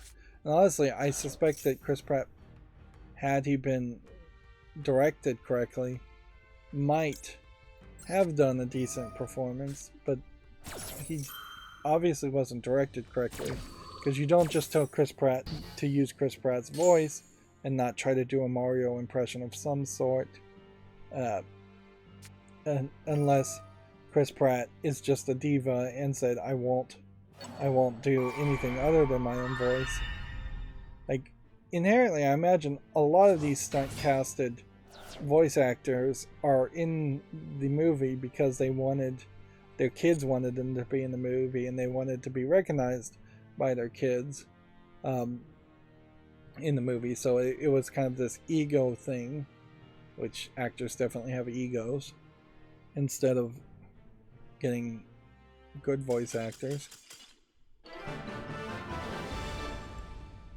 The criticizer from Harley Quinn is Tara Strong, who is one of the most prolific active voice actors thanks to her role as Harley Quinn, Timmy Turner from The Fairly Odd Parents, and Twilight Sparkle from My Little Pony Friendship is Magic, among dozens of others. Posted several tweets in the support of Martinet following the first trailer for Super Mario Brothers. It should be Charles tweeted Strong, posting a picture of the two actors together holding a Mario-themed My Little Pony. I want to see that picture, but there is no link to it. Yeah, almost certainly they should make that change. And this would be an interesting contrast, I imagine, compared to the Sonic movie, where I imagine no amount of public backlash is going to convince Nintendo that they are wrong about anything, and um, they are going to just double down and stick with it no matter what, because that definitely seems like a more Nintendo thing to do, where Sega doesn't have the strength to double down and say no, the ugly Sonic is the way to go. Although Sega still does have the strength to make bad Sonic games, it seems like, or at least that's the general assumption with the next Sonic game that they're trying to release and make. So Valve had put up that video that had the Switch emulator. They took that down, and fairly quickly, and it's perhaps a little unfair to have your subtitle point out the fact that Nintendo has issued DMCA takedowns of videos showing the emulator in the past, but it's not super unfair, really, to mention it, because it is a fact, proven fact, but it does imply that Valve was actually afraid of a DMCA, which I don't think Valve cares about DMCAs, or getting sued by Nintendo. But they did take it down. They never, I imagine they never actually intended for it to go up, or they are just really good at marketing, and so they wanted to put it up to create more controversy and buzz, and then take it down very quickly. And when they put it back up where once the emulator was, there was an icon for Portal 1. So yeah, I wouldn't be surprised if this literally was just a case where the creator of the video was some ad agency and they just used whatever screenshots they could make.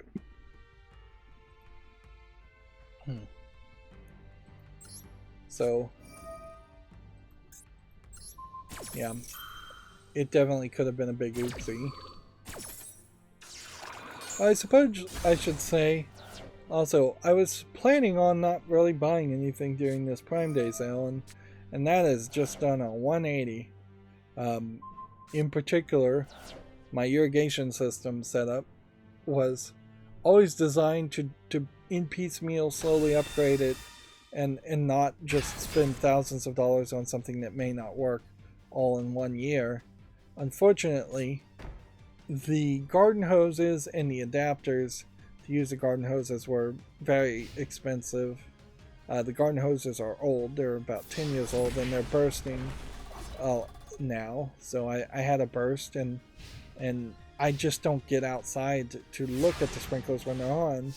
So just a couple of weeks of not getting watered, my grass in those areas are pretty dead. So it is time to start upgrading towards the polytube and away from garden hose technology. My plan is, for the most part, to try to keep the tube above ground. That will create considerably less digging on my part, which I don't have the energy to really do. I will have to dig and bury some of it in some places, but I'm going to try to keep that as minimal as possible. Getting polytube, I need other adapters, I need couplers, I need splitters, all which just run up the price. I need some tools to actually do it correctly. But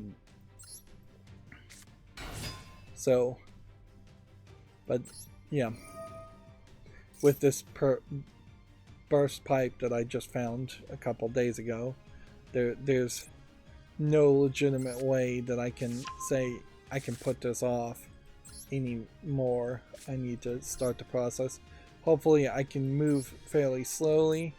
If I simply just replace one of the 4 segments on my irrigation system, then I recover 2 I would then recover 2 sprinkler heads extra and 2 or more hoses extra that might last another 6 months to a year, and so then I can potentially over the next 2 or 3 years slowly replace things with polytube and in-ground sprinkler heads, and hopefully just more things won't burst too fast. But yeah, when things are actively breaking, you need to be able to fix it. I also bought a fire pit, like charcoal grill, and did not know how it worked.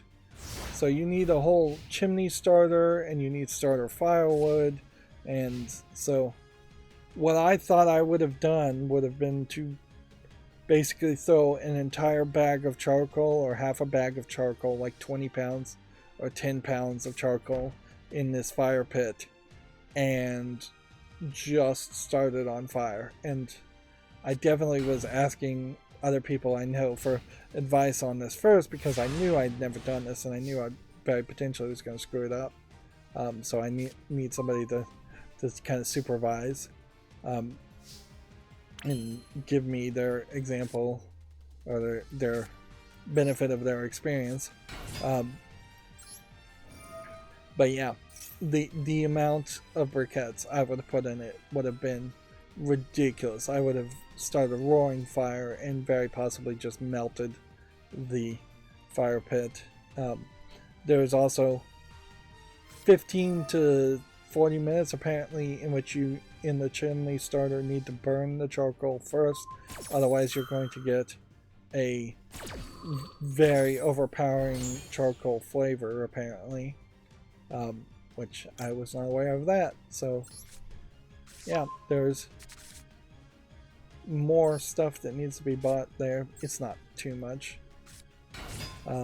Unfortunately, since these are the big projects that now are out of nowhere or that have been accelerated, some of my other things I would have liked to work with, like buying a new network rack, are once again going to be put on the back burner,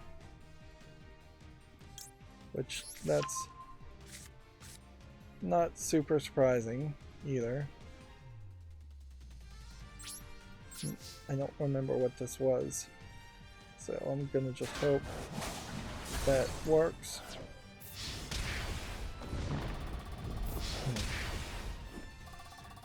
I guess I probably didn't know what that was.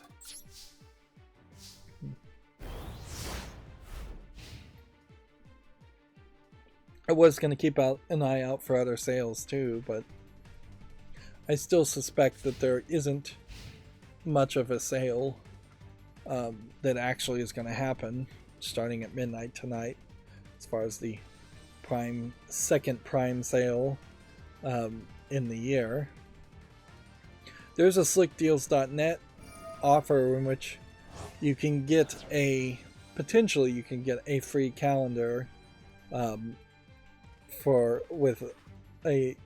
it's called the Save Our Flocks calendar from the USDA in the United States. Now, I wouldn't be surprised if they didn't really intend to give it away to random people and it really was supposed to be people that were working with chickens, because there definitely is a lot of information as far as just handling of chickens and not passing around diseases and such. But yeah, you potentially could get a free 2023 calendar, which that's something, certainly. But otherwise on Slick Deals there really haven't been too many sales of anything. More MacBooks than recently, probably because they're trying to clear out the M1s for M2s. But there's actually a pretty good reason to buy an M1, depending on what you're going to do with a MacBook, compared to buying an M2 MacBook.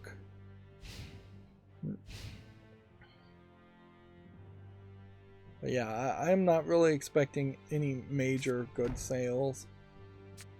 I'm expecting a lot of minimal sales to the rest of the year. Like, every business is still struggling, and unless they are absolutely desperate and going out of business, which then you have to actually go to a storefront usually to get any going out of business sales or deals. They tend not to really try and discount things too much. The last time I got really good sales on anything was when Toys R Us went out of business, and in that it was kind of great discounts. I spent probably $600 or $700 on what was probably $3,000 or $4,000 worth of toys.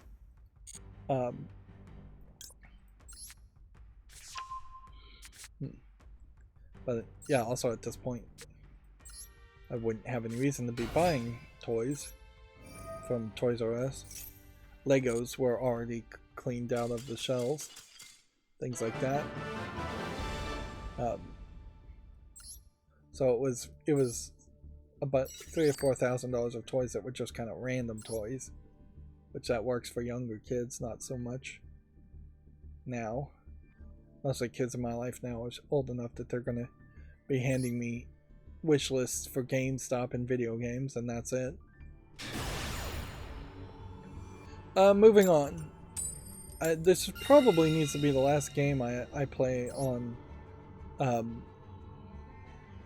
Yu-Gi-Oh! Also, come to think of it, like we're on this win streak, and that's great and all, but I'm gonna burn through the news way too slowly if I don't focus on the news.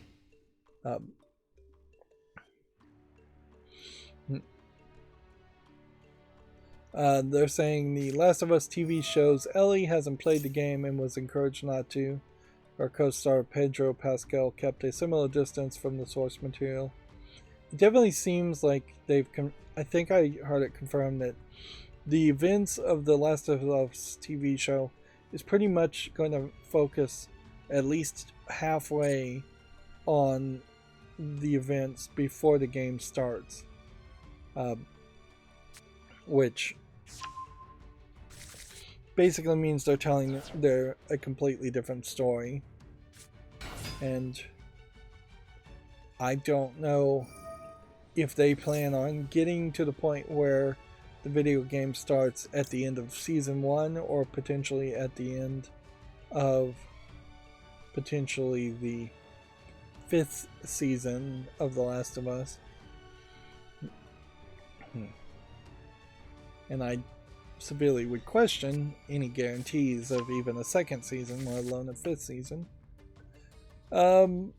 Let's see, Video Games Chronicle says the Mario movie trailer response is overwhelmingly positive despite Chris Pratt debate. Response to the teaser has been more than 95% positive on YouTube. Now, what's interesting about that is how would you know? Like, oh, I guess they checked it here. 774,000 likes versus 37,075 dislikes. Okay. Yeah. The whole like-dislike system on YouTube is still a weird thing, and it only really is useful in the case of something giant, like a Mario movie trailer. And overall, I don't disagree with that idea, or that concept. It does seem like... I guess I should have activated this. It does seem like a movie that I would overall like, versus disliking it.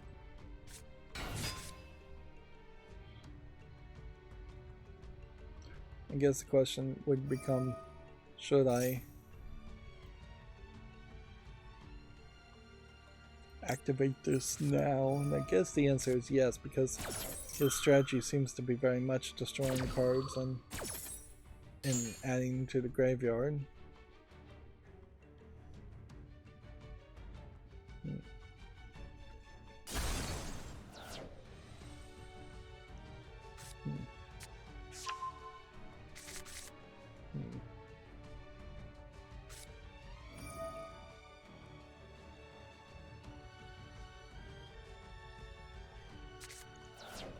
He's running out of cards here, so if I can defeat his strategy, I can probably win.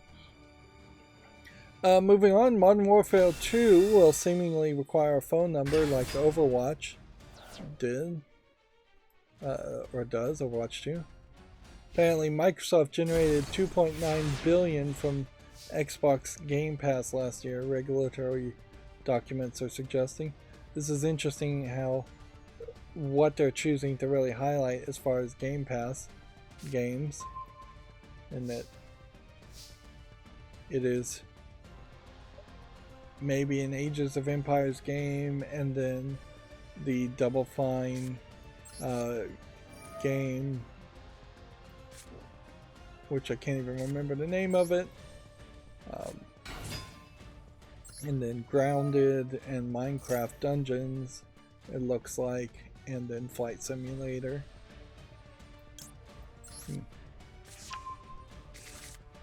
Psychonauts 2 is the game I'm thinking of, is the name of it.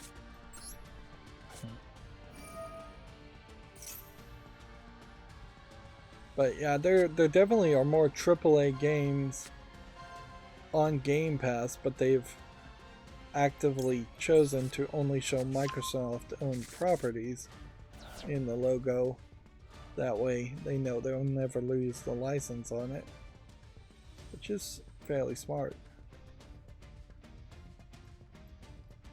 Alright, this arrow does not work. One click goes to the right on the tab, two clicks goes to the right.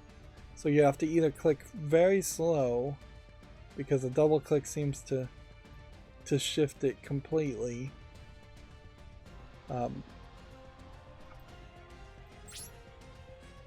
In this turn, since I can't do anything.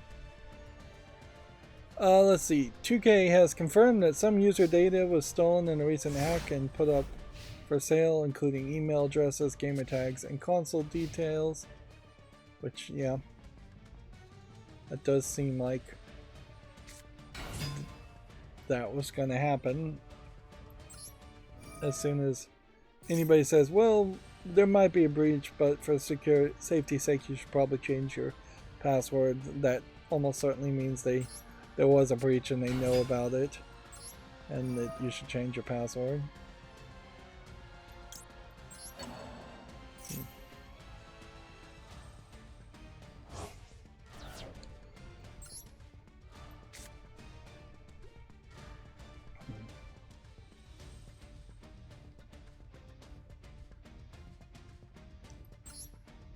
Tribute 2 here.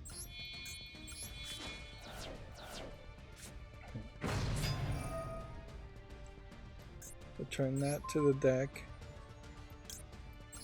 Finish that. Or I guess we can return that to the hand.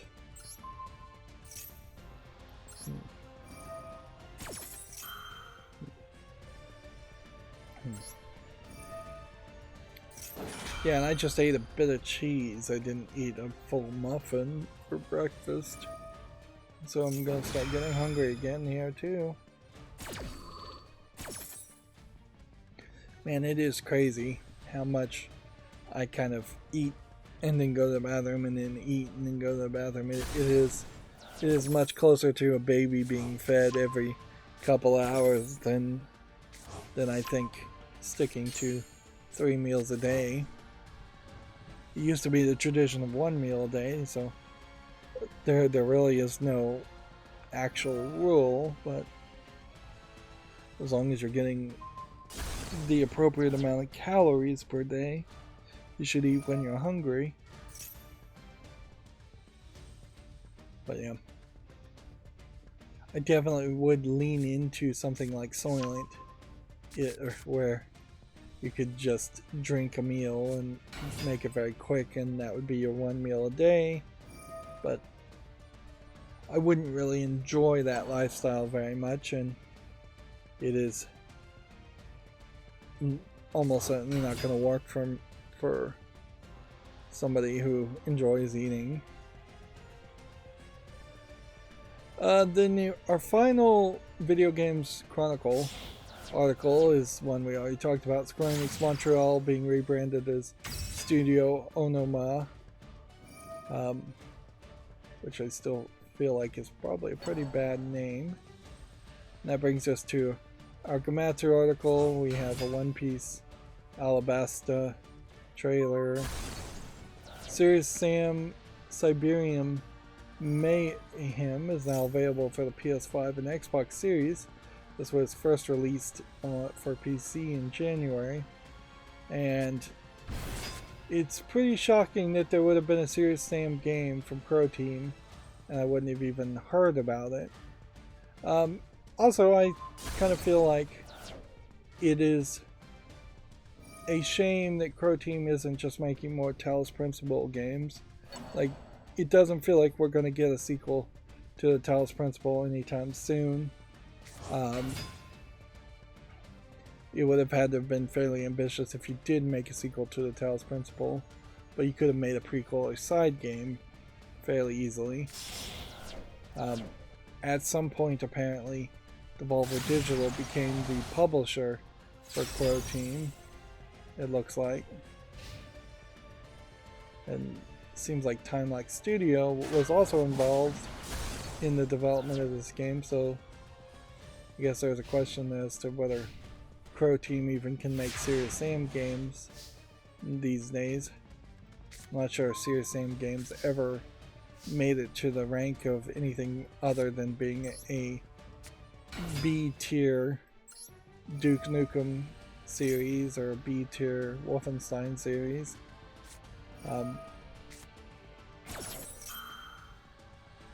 It is probably one of the oldest of franchises that has a lot of justification to still exist, but also doesn't really quite make sense in modern time. Moving on, Gamatsu says Catan Console Edition has been announced for PS5, Xbox Series, PS4, and Xbox One. Is this from Asmodee Digital? No. It's from Dovetail Games. Which, that's different. And I really want to check this out, so... Like, almost all the board games that have been made have been from Asmodee Digital. And this definitely looks different. Although they really are just showing you graphics on a board game, when the thing that's going to really make a Catan Console Edition good is not the graphics as much as the quality of life improvements and just how easily you can control the pieces and play the game and continuously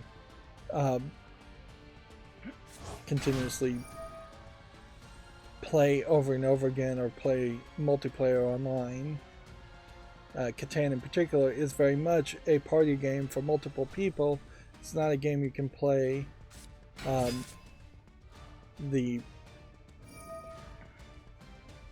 it's not a game you can play alone, really. We've talked this story to death at this point, as far as Chaos Head Noah being once again allowed to be on Valve. The quote here is, Valve has re-examined Chaos Head Noah and decided to reverse course after a public outcry. It is stated, however, that they have changed their policies. The full quote is, Valve's content review team, which I'm not sure it really is so much a team, is 2 or 3 people. The group that made the original decision has re-examined Chaos Head Noah and has decided to reverse course and allow the game to ship on Steam as is, which says they haven't demanded any changes, which maybe that's true, you'd hope that's true. We've also examined the process that led to the previous decision about Chaos Head Noah and made some changes to avoid situations like this in the future, which I can't help but be a little paranoid that the changes they've made is a stricter non-disclosure agreement where Spike Chunsoft would have been sued had they come out and complained about their game not being allowed on Steam, instead of them actually making changes and saying, the problem here was that we saw anime characters in schoolgirl outfits, and we saw blood and violence and sex, and we just don't allow a game to have those two elements, even if those two elements are distinctively in different scenes, or if this outfit, which really does to me come off as much as a college outfit, college uniform as a high school uniform.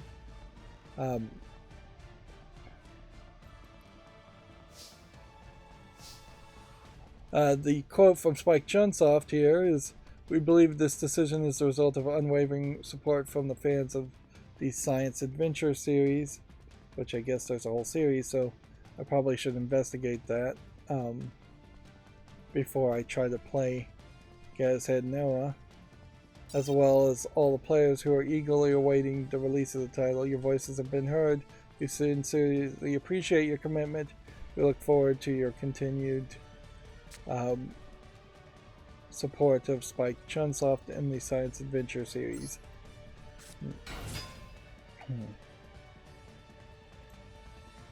So, yeah. Those are the responses. Those don't sound like particularly crazy responses. More than anything, I want to believe Valve. It would be so nice if Valve really has changed their policies. But I don't know how that policy has been changed. They're still keeping it very nebulous and secretive. The policy could have been changed to say Spike Chunsoft games get a special pass, and maybe some other companies get a special pass, but if you're a new creator making a new game, you can't even go as far as Chaos Head Noah goes.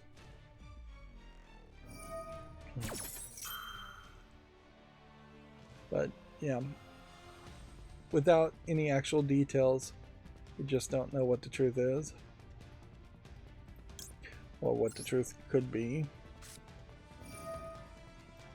And what's funny is that in 2019, first episode of the Steam follow list cleanup that I was listening to, I am talking about the fact that I hadn't seen any censorship put out. Nobody had complained about being censored off of Steam in about 6 months. So in 2019, at that point, it felt like it'd been 6 months. I wouldn't be surprised if by the time I was done with the Steam follow list, there was another incident of censorship. It does seem like these incidents of censorship that Steam does come out every 6 months or every year or so. There's definitely not been any real progress or solidified progress, as it were, and the only real way to have a solidified progress is probably some level of law, or just a lot of pressure from people buying games, constant and non-stop, and always the threat of more pressure or more boycotts of Steam if they did not allow more games on their platform. Inherently, Valve does not have the moral ground to disallow anything on its platform when it allows every other kind of garbage game through Steam Direct, and has never really been a curator of content. So to say that they would, for them to allow everything else for decades and then have a singular problem with Japanese games, Japanese visual novels in particular, is an unfair stance, arguably even a xenophobic stance. Alright, so we finally have casted the lifetime of 3,000 spells, which gives me a whopping 50, which is just ridiculously low amounts for rewards. Did we even move anything else up? Nope. We've got a lot of these dailies done. Got a lot more dailies still to do. I probably won't bother to do anything off screen. I didn't go into the shop and do any of that secret pack time delayed stuff after last stream either on Friday. Let's just burn through the news fairly quickly. Nintendo Switch Online adds Pilot Wings 64 on October 13th. Okay, again, this is better looking than what the actual game looks like. We already talked about Eli Fanning to appear in the next game by Kojima Productions. Which, okay. Is Eli Fanning Dakota Fanning's daughter? I suspect it's possible. I also wouldn't be surprised if Fanning is actually not the real last name. Dragon Ball Xenoverse 2 DLC characters Gamma 1 and Gohan from DBS Superhero have been announced, if you're interested in that. A No Man's Sky Waypoint update is now available, if you're interested in that. JoJo's Bizarre Adventure All-Star Battle R DLC character Risotto Nero has been announced. Not a character I recognize, but I really wouldn't recognize many of them. Gotham Knights gameplay launch trailer is available if you want to watch that. I don't see a real reason to spoil yourself though on Gotham Knights if you are interested in Gotham Knights. A game called Loop 8 Summer of the Gods Celestial Edition has been announced for North America, which just looks like a visual novel with a lot of collectibles. Yeah, wall scrolls, little good luck signs. I think is what you do is you write your wishes on the back of them and hang them up, and then you hang them up at temples, and then I think you're supposed to take them down once you get your the thing you asked for. Looks like this might be a book. This might be a music soundtrack. That is a lot, certainly.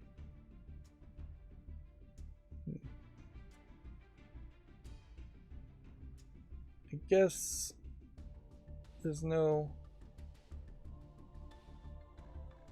Let's see, it's previously available digitally now on most PS4, Xbox One, Switch, and PC. No, it will be available. It's not out yet. Trinity Trigger Day 1 edition has been announced for North America, so Marvelous Entertainment clearly is trying to go for more expensive listings in the West for these kind of niche Japanese games. Marvelous Entertainment or Exceed Games, one of those publishing companies, is going really above and beyond from what we've seen as far as Western releases in the past. God of War Ragnarok apparently has gone gold, which, yeah, that's definitely believable. Nickelodeon All-Star Battle R DLC character Rocco is now available. This character is, I think her name is Jenny something. She's from a cartoon that I was too old to be watching cartoons at that point, so I don't recognize her, but I now retroactively recognize her as a kind of favorite, oddly, for Rule 34 porn drawings. So there definitely was a generation after mine that was very deep into this robot girl cartoon. Although notably, when you look at and think about all the different characters in Nickelodeon cartoons, all of them look extremely oddly animated and weird. The good news there, though, is that I do think I have a way to address that story, or when talking about character models, better, because I've heard the phrase character sheet, and yeah, now that I've heard the phrase character sheet, I'm gonna probably try and do a lot of research to find a large collection of character sheets, which are sheets that just show a bunch of different poses and how a character is supposed to be drawn. So if I could find a character sheet for like Mickey Mouse and then make some kind of banner artwork around that and use that as a reference, then I could say, well, this is in the kind of Mickey Mouse style. Although Mickey Mouse isn't even really what I would call the Disney art style. So that gets me one tiny step closer to potentially having like a banner at the bottom or banners on the side of different character styles to use as an example. But that still would be a lot of work. Ultra Kaiju Monster Rancher launches October 20th in the West. Crash Bandicoot 4, It's About Time, is coming to Steam on October 18th. A new game announcement is teased for December 8th. Let's see, we got about four more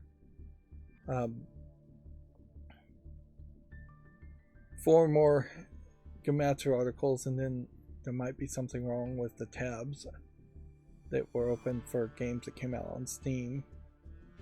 Master Detective Archives Raincode details settings, characters, gameplay, mechanics, and more.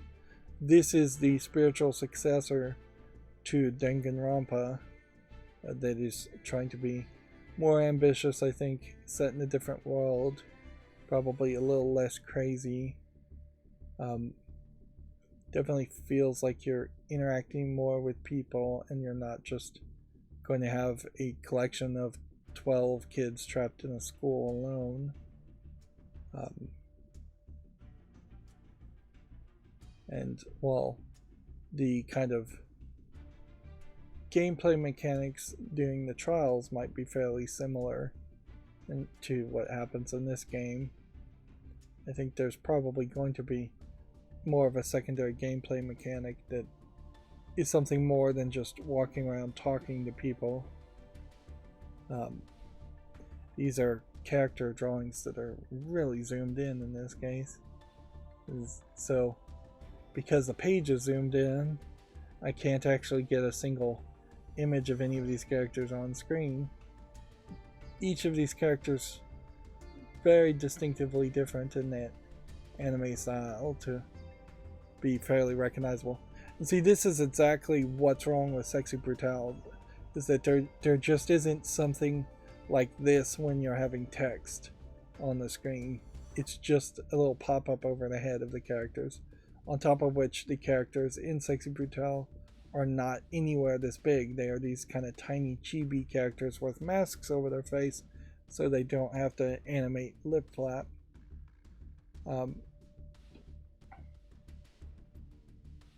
Yeah.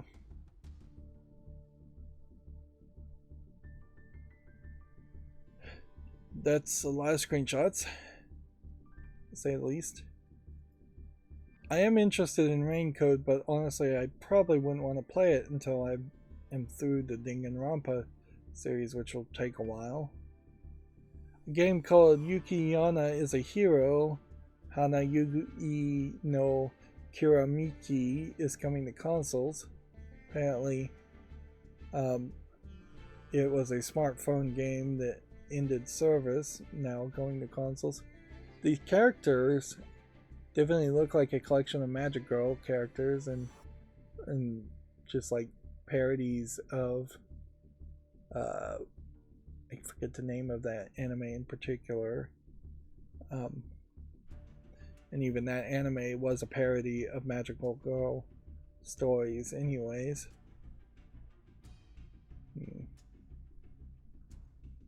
So yeah, I can't remember the name of it. A survival horror game, Do Not Open, launches November 15th for PS5 and PC in early 2023 on PS4. A PlayStation VR 2 version is also in development as a separate note. I assume Do Not Open is a horror game of some note. Like, we're seeing a lot of graphics here in the cutscene in this trailer.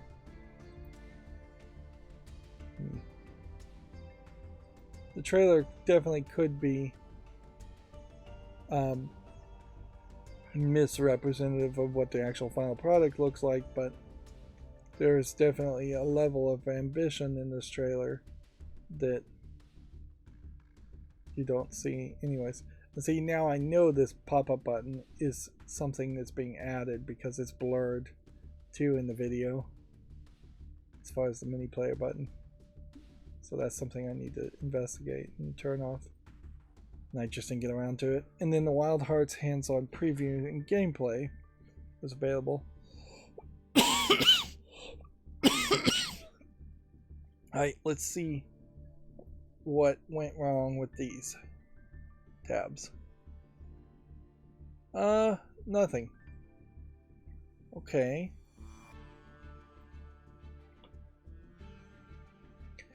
It's just oddly the favorite icon for Steam doesn't, it looks like a little hourglass, and I don't know why it would look like a little hourglass. So we have a game here called On Dark Terms that looks like it might be interesting. Coming soon, but no release date, so I'm just going to say no to that. Arguably I shouldn't. Here we have what looks like an adult game. Let me double check before I show it. Female characters explosions under mature context, and females screams with certain sexual implications, which arguably, depending on your fetish, any scream could be sexualized. Clearly this is a low effort asset flip garbage game, but this is also, I think, maybe the second time I've seen them throw in a 3D model and a gambling screenshot in a game that looks completely different.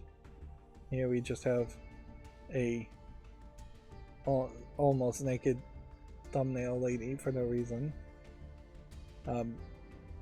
Now, oddly, I assume that game also claimed to support English, otherwise it wouldn't have shown up. We would be seeing a lot more games like that that aren't actually in the mature content.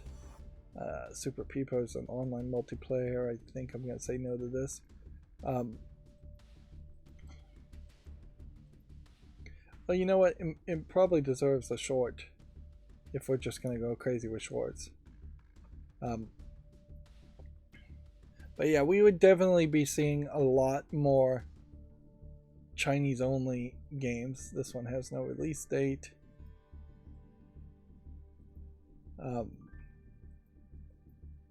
That look like that if I wasn't filtering out Chinese only language games. And it definitely saves time to just filter them out, because I gave it at least close to a year of looking at Chinese only language games and seeing that there was not even one exception that justified looking at those games. They're all decades behind what a video game should look like. They're all very scammy and very much just trying to trick people or sell something for an expensive price that's it's not really worth it. Like, it's frankly to the point as far as Chinese video games look obvious that you have to say that I'm not xenophobic, but Chinese game developers are targeting a different audience, and it has created a culture of low quality games and low effort sales pitches that are verging on the lines of scams, or if not just straight up scams. Now, does that culture exclusively exist in Chinese games? No. Here we have an English game that looks like garbage. There's a very much a niche or a subgroup of game developers in the Western world that are also making garbage games. The difference is Western world is big enough and has people that actually are trying to make good games to counteract that, where there isn't nobody trying to do that. Even when you look at like Tencent Tencent is not really making games and releasing them that are not making great AAA games and releasing them in China. Instead, it's just trying to invest in and purchase companies outside of China, and even the companies that it does invest in, that is a long-term investment that has not paid off for them, because I don't think there's been a single Tencent game that's come out that was really, really good. I think there was one that Tencent may be acquired or maybe made a long time ago, but in the past 4 years, Tencent may own something like Riot and League of Legends, or one of those MOBA games. Yeah, I think I'll say no to Craft Hero also.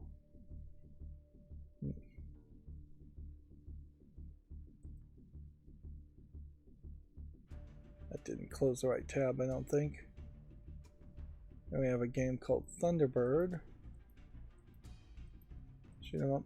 We are seeing more Chinese and English games today, which seems weird.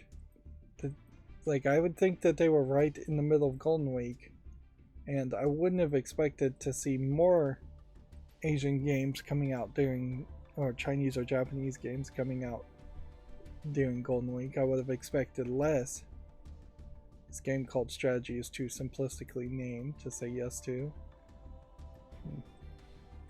Oh yeah, another thing I plan on buying is I am just going to pull the trigger and get a Microsoft wireless keyboard and mouse and get away from Logitech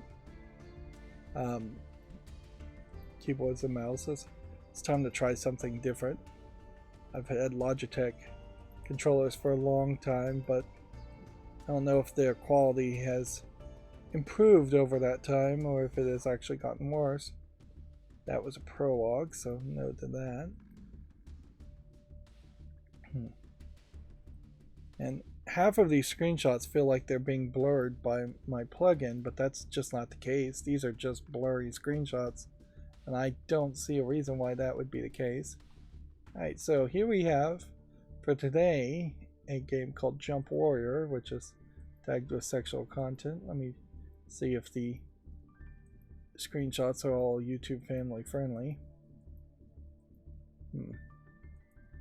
Well, they seem to be. So the actual game seems to be that you're just jumping around killing things, which is far too simplistic of a game. But for a game that's focused on the sex part, it's not the worst gameplay mechanic I've ever seen, considering how most sex games are just flip the cards and match the cards or solve the jigsaw puzzle, something very simplistic.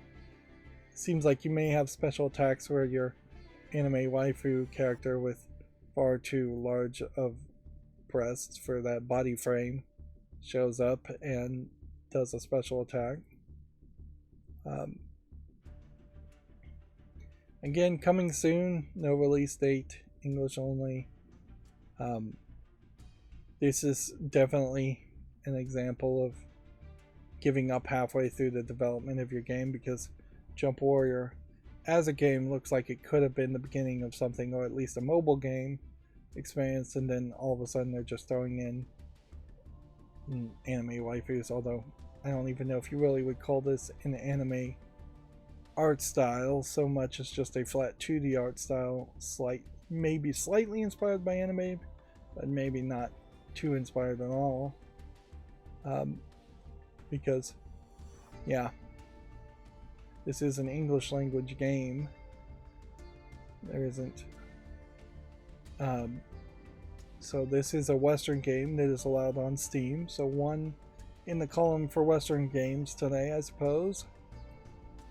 But just continuously trying to see what the balance is between Western and Eastern games that are getting released on Steam. This looks terrible. But it also being around Golden Week, I heavily suspect that if we do see adult games, they will be Western games this week. This Project Dream could have potentially have been something, but it's clearly unfinished. The idea that there's only one character with the skin and then a bunch of robots is ridiculous. And they're calling it a side-scrolling fighter, which that seems weird in this kind of interface because fighting games typically are not side-scrolling. You don't fight somebody and then walk to the right and then get a new person with a new life bar and fight the next person. If you do that, you tend to put your health bar up in the corner a lot smaller and not show a health bar for the other people you're fighting, and you tend to have more people in your fighting than just one-on-one. Endless engines. Let's see what this is. It's a sad statement that this is one of the better looking games I've seen so far today, and it still looks terrible.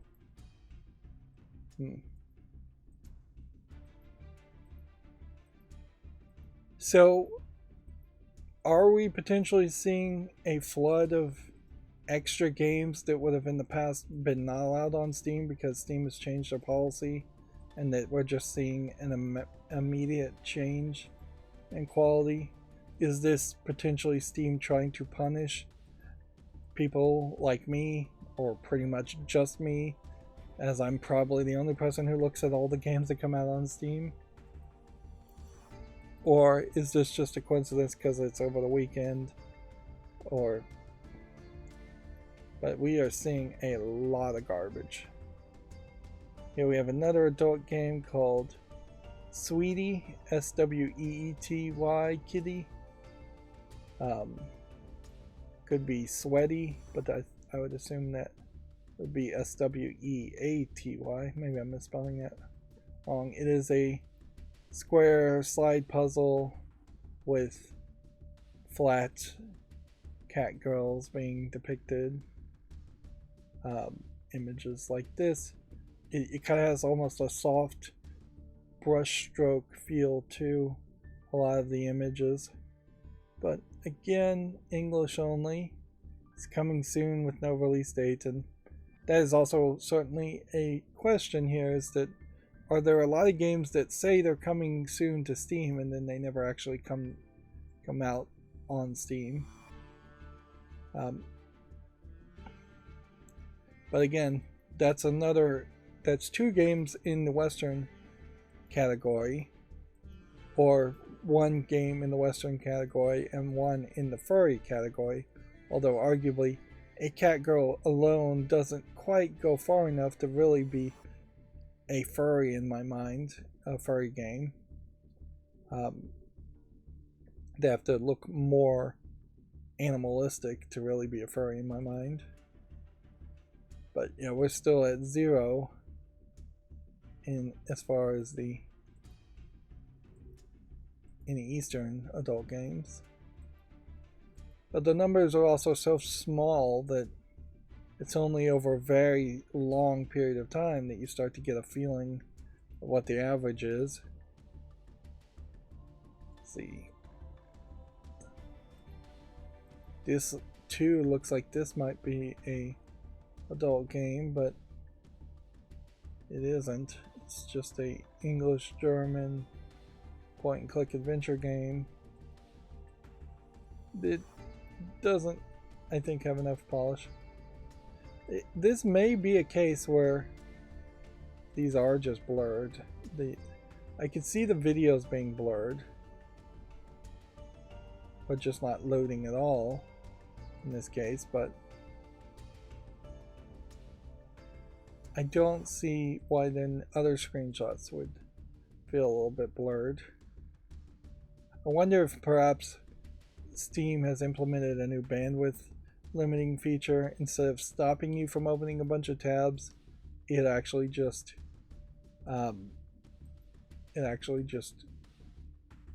forces you to lower quality screenshots, which that would be fairer. This was a game I was going to put on the fall list, so now that it actually has a release date, I will put it on the fall list. Noticeably, though, this is the first time I've ever seen a game that I remembered seeing before, but it didn't have a release date, and then it actually did release. So it does definitely feel like there is a significant amount of games that say they're going to release and never release. A lamp simulator as a game is a garbage idea. Spell Defender doesn't look like anything as far as its visual polish. This game doesn't seem to have anything in it.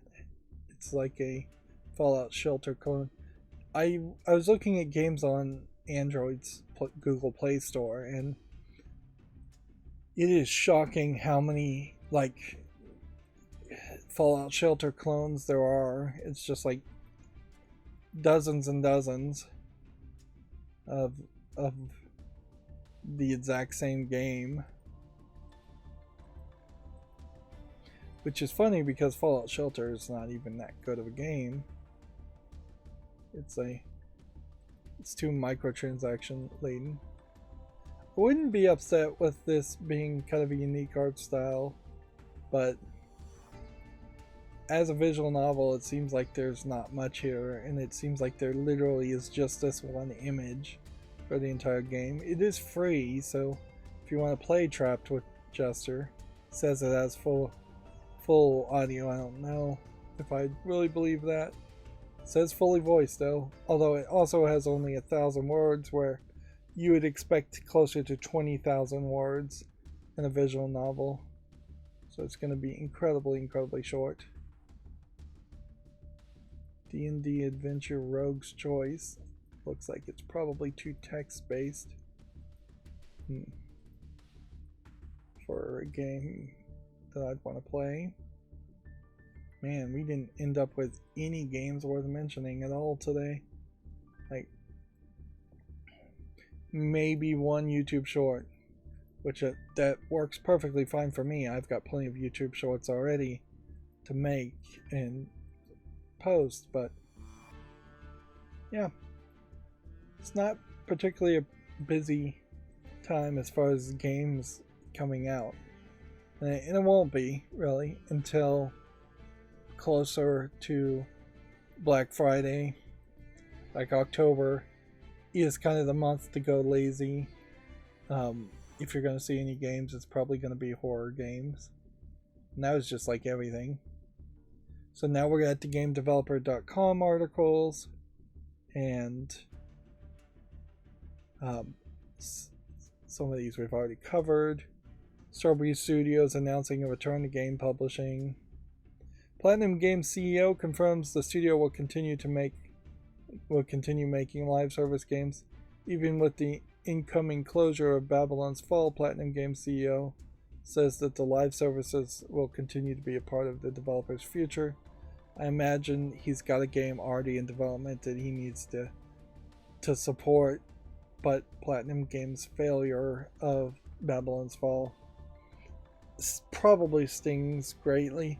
Although arguably Square Enix, I think, was the publisher of Babylon's Fall, and that was what you could blame a lot of its problem on, is that Square Enix did not pay anything to advertise or promote Babylon's Fall as a game.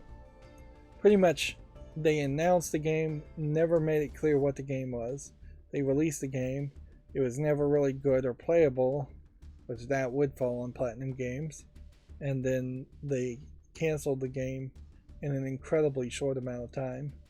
We almost certainly won't even remember that Babylon Fall existed in a couple of years. I probably won't in a couple of months. Even Meta's staff aren't using Horizon Worlds. Several bugs and poor product fit reportedly have internal Horizon users concerningly low amongst Meta developers working on making it a quote parentheses virtual reality. Yep. Yeah, this Horizon Worlds concept or Meta's concepts just aren't gonna work. And I don't know what you really do. Internal server error there. When you have a company that's just saturated the market in one field and has become solidified in people's opinion, where either people love it, hate it, or ambivalent to it, but they're not likely to change their opinions one way or the other. I don't know what you really do other than to just say, let's focus on our core product of Facebook and Instagram and all of that, and just polish that and make that as good of an experience as possible. You try to go for the miracle where somebody looks at Facebook and says, wow, Facebook works a lot better now and it feels a lot better. I'm seeing less ads and I'm communicating better and having a better time communicating with my friends and family. But I don't think you try something new. Or if you try something new, you don't try to do the same something new in the same category. If Facebook said, hey, we're making a soft drink or a snack or something, like, that'd be funny to call it Facebook at that point, but they already changed the name to Meta. It would make a decent amount of sense to have a Meta phone and getting to hardware development, or a Meta browser and get into software development, or Meta games. They tried and didn't get that far because they never really made good games. They really just hosted other people's games. They didn't make any themselves. If Meta tried to compete against YouTube, there's a chance that might work, or Twitter or Twitch, just compete against other people on a different way. That might work. You can put videos on Facebook, certainly, but the number of people you're going to see who are going to see your videos are going to be very small, and basically you're not getting any new views as a content creator on YouTube or on Facebook if you put your videos up there, because there isn't a separate videos tab that people will really want to click on to see the kind of content that they would see on YouTube. There's a videos app that you click on, but you get Instagram videos and a bunch of fake news, tricky, you can clean this way when that's actually dangerous, or you can cook something this way. A lot of tricking old people that they can cook things when they really can't in certain ways, or tricking people that they can clean things with certain chemicals when they shouldn't be using those chemicals. A lot of stuff that is just not safe and not been vetted, although those same kind of videos could easily be on YouTube. They just seem to be more prevalent and more shown to people on Facebook. Moving on, regulatory report indicates the Xbox Game Pass generated $2.9 billion on consoles in 2021. That's a lot of money. And then they have an article here. Anyway, here's classic first-person shooter Doom running inside Notepad. Look at that subtle off-white coloring. So I'd heard somebody had done this. I don't know how they did it though, because there's not like a programming language that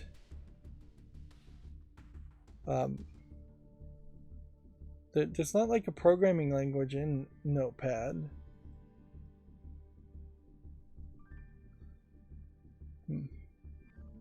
Let's see.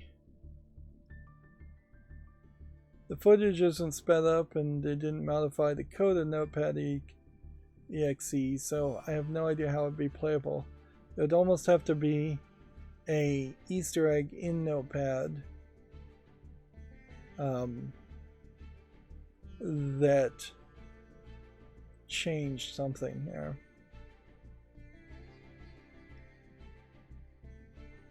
Like, I don't even know what you could program that would type that fast in Notepad.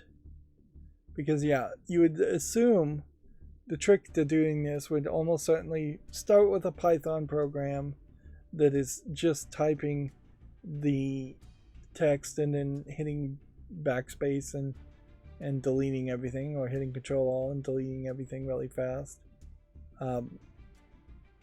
And it is not actually in Notepad. Of course, this could also just be total fakery, and you'd be better off and save more time faking it than doing it legitimately. But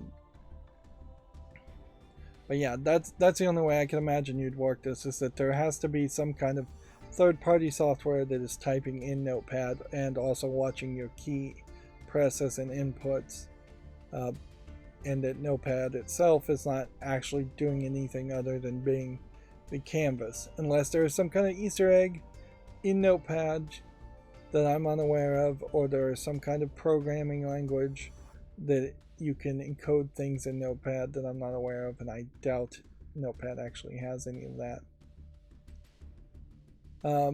Moving on. GameDeveloper.com says Activision Blizzard has hired a new executive to create a culture of creativity and excellence, which didn't we get somebody else getting hired to create a culture of creativity and excellence or something like that before? Activision Blizzard has named a former board member, so somebody they were already cronies with and friends with, Lulu Chang Messervy, as the new Executive Vice President of Corporate Affairs and Chief Communication Officer, which this replaces, I imagine, the other lady who left and stepped down. So it really is just shuffling in one crony for another. I don't think unions would ever really actively want a member on the board to represent a union person. Unions might suggest that people consider voting for one person to be on the board if you own voting shares and stocks, but yeah, that would be about the only thing that you would really hope for too for major change at Activision Blizzard, is if either the government's told them they have to have this new person that they won't like be on the board and have power, or for a union to demand that versus a government demanding that, and I don't think either one would ever do that. So this really does seem like probably very little is going to change. Very possibly nothing is going to change by hiring someone different. Okay. So now we've got some follow list cleanup. This VR in Netherworld has no relevance, so we can leave the follow list. 10 Pin Bowling has one review. Let's see if we can see what that one review is. It's not in English. Nope. It's not shown at all. This is early access from 2021. I would like to see a VR pinball game, but honestly, I am closer to giving up on VR completely than I am to actually buying a VR game. And so a early access game from 2021 in VR can also leave the fall list. Those actually are going to be potentially better. What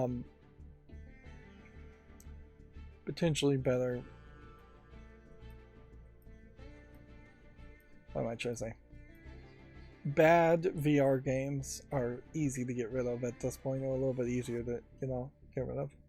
So here we have, let me go ahead and click that plus button, the situation where this is an old game that doesn't have the most amount of relevancy as an old full motion video game voyeur. You are acting kind of as a voyeur, looking through windows and investigating a murder mystery, I believe. I don't think there's actually a lot of mature content in here. Let's see.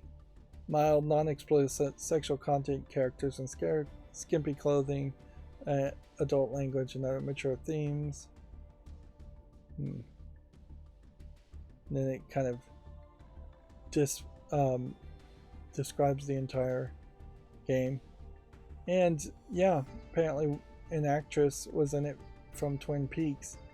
Um,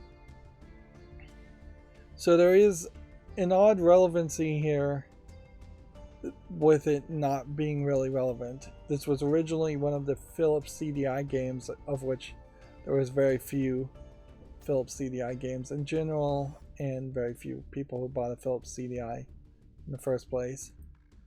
This is also a game that's not getting anywhere of a polished release compared to Double Switch as a full motion video game, which was a Sega CD game, I think, originally. But yeah, I kind of have to make an executive decision here and say, yes, there is some relevance to potentially playing this as a counter note to some other full motion video games back in the era when full motion video games on CD were a big deal. But as a standalone game, I wouldn't play it. I would only play it as a counter note. It's also a game I haven't ever played, so I'd be interested in playing it. Vox Machina is rated very positively as a VR game, but it doesn't require VR. Is it an online PvP game? Ultimate Giant Robot Action Simulator. Is this a game I really want to play, though? You know, I'm uncertain about that. So I'm going to leave this on the fall list. And just move on. Voodoo Kid might be an old point and click game, but I don't think it has enough relevancy from 1997's release. I am a sucker for point and click adventure games, but I need to start drawing a better line as far as would I really ever even play $4.54 for this game.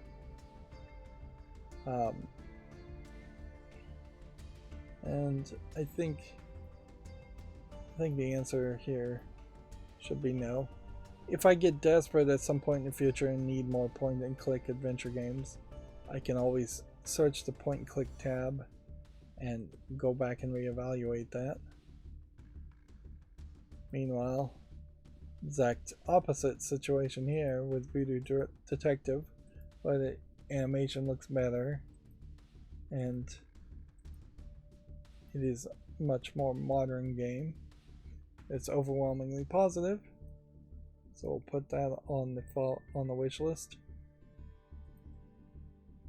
Let's see, we're at the V's, so we're not too far away. Here we have a card game that has kind of a infinite runner aspect to it, which I don't think that improves the experience in any way to have that infinite runner running into the horizon aspect to it. Roguelike deck builder. I'm leaning to saying no on this game and these kinds of games in general. I have so many of these that are better, like Slay the Spire, which I haven't bought instead. And I just don't think I'm going to want to play that many of these games. So I'm oddly going to say no on this point instead of just saying yes and putting everything on the wish list. The graphics here particularly kill it also. It's not good, unique graphics. Void Slayer from Mad Mind Studio, which Mad Mind Studio I believe is the makers of that terrible game that they released in a censored version after they said they weren't going to release in a censored version. Then they released in a different uncensored version.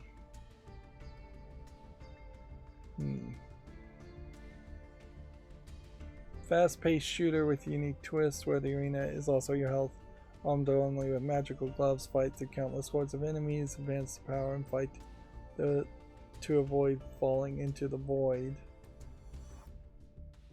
Yeah, that doesn't feel like a game I would want to play. Apparently Mad Mind Studios After Hours is a different developer than Mad Mind Studios. Let's see. Yeah. Mad Mind made Succubus, which is 83% positive, so people really did like that game. And I think they only made a uncensored version of Succubus, and it's too uncensored really for me to play. Whereas then they made Agony Unrated, which is only 65% positive, and then Agony Censored, which is 48% positive, and then The World of Agony as a mixed bundle is only 69% positive, which might actually be a combined review score of Agony Unrated and Succubus. That's pretty much all they've made. There's been just a lot of DLC. Interesting, Agony Unrated as DLC for the main game is available. So you probably are better off buying the censored version as a content creator and then getting the DLC to unrate it. But it does kind of just point you in a pointless direction. If I was going to play any of the Mad Minds games, I would just start with Succubus and say, alright, there was this other game called Agony, it played awful, it had huge controversies around being censored when it said it wasn't going to be censored, then being uncensored. But the main problem with the game definitely is that it just sucked. It just played terribly. Void Eclipse here looks like a card game that's kind of nicely polished visually, but doesn't really have any relevancy. It's single player only. It's a turn-based strategy sci-fi card game. Yeah, I think we can say no to that. Here we have Void Dementia, which has kind of an anime girl 3D model, hack and slashing demons, but the demons don't look that good, and we can see it's at 58% for 24 reviews. You're not going to recover from that. So, as an actual game, it probably plays terribly and doesn't really have a lot to offer. And then Voices of the Cards, The Forsaken Maiden, is mostly positive in the last 30 days and mixed overall. So I'm going to leave that on the fall list. Alright, and then that should put us in a decent position now. So let's get this spectate live going, and then I'm going to jump around back to my Twitter feed and look at the 45 new tweets that have just come since I started streaming, and see if there's anything new. Anything new worth mentioning. GameDeveloper.com has an article here that says devs at the studio Quantic Lab allege overwork and poor management, which we'll talk about that, I guess, more on Wednesday. Seems very believable in any game industry company that there would be a lot of overwork and poor management. We hear those stories over and over again.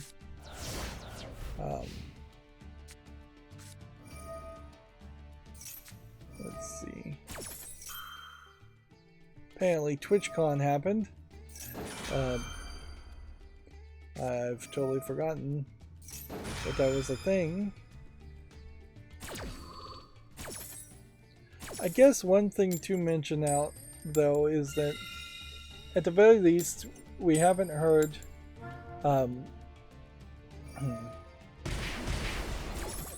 We haven't heard anything new horrifically bad around Twitch lately. So they've managed not to compound controversies.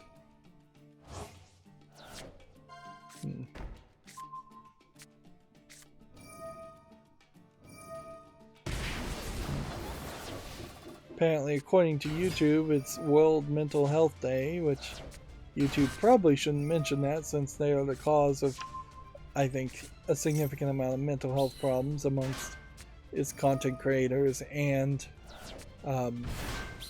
its viewers.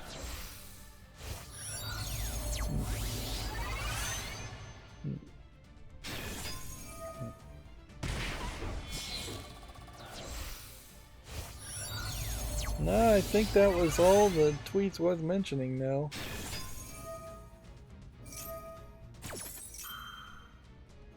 Yeah, I definitely would be excited around the idea of a Xbox streaming stick, but it would have to definitely be at a certain price. If it is not at the right price, it is going to it's not going to succeed very well. And arguably, a streaming stick probably stops you from ever being able to hack a console. And so there is going to be an argument of getting a Xbox Series S with a disk drive in it, in the hopes that at some point you could hack it and use burnt disks of ROMs to play older games. Or, even if you're not going to hack it, just using the Xbox Series X and getting used discs and backwards compatibility for Xbox 360 games going into a Series S console. And so, if a Series S it goes on sale for, say, $250 to $300, and then the streaming stick is $200, you might be better off spending the extra $100 so that you can have the possibility of using used discs, which is what the whole concept of streaming is trying to destroy. And it's important to recognize that and remember that. We'll just open 10 of these cards. I still very much am only recognizing about 1/10 of every card that I see, even amongst the legacy packs. So I just stopped watching Yu-Gi-Oh! Way early into Yu-Gi-Oh! As it is. But yeah, we're still getting a decent percentage of new cards. This one has a very skinny fairy character, the way she's animated. But the animations on cards are all over the place anyways. Alright, well, that's going to be it for this stream. As always, I ask you to like, share, subscribe, comment, and watch every second of my videos. If you want to friend or follow me on any social media sites, there's a bunch of links down below. And if you want to support me further, there's a link to Patreon, or you can friend me on Steam and get me a game off my wishlist. Thank you for watching. Have a good evening.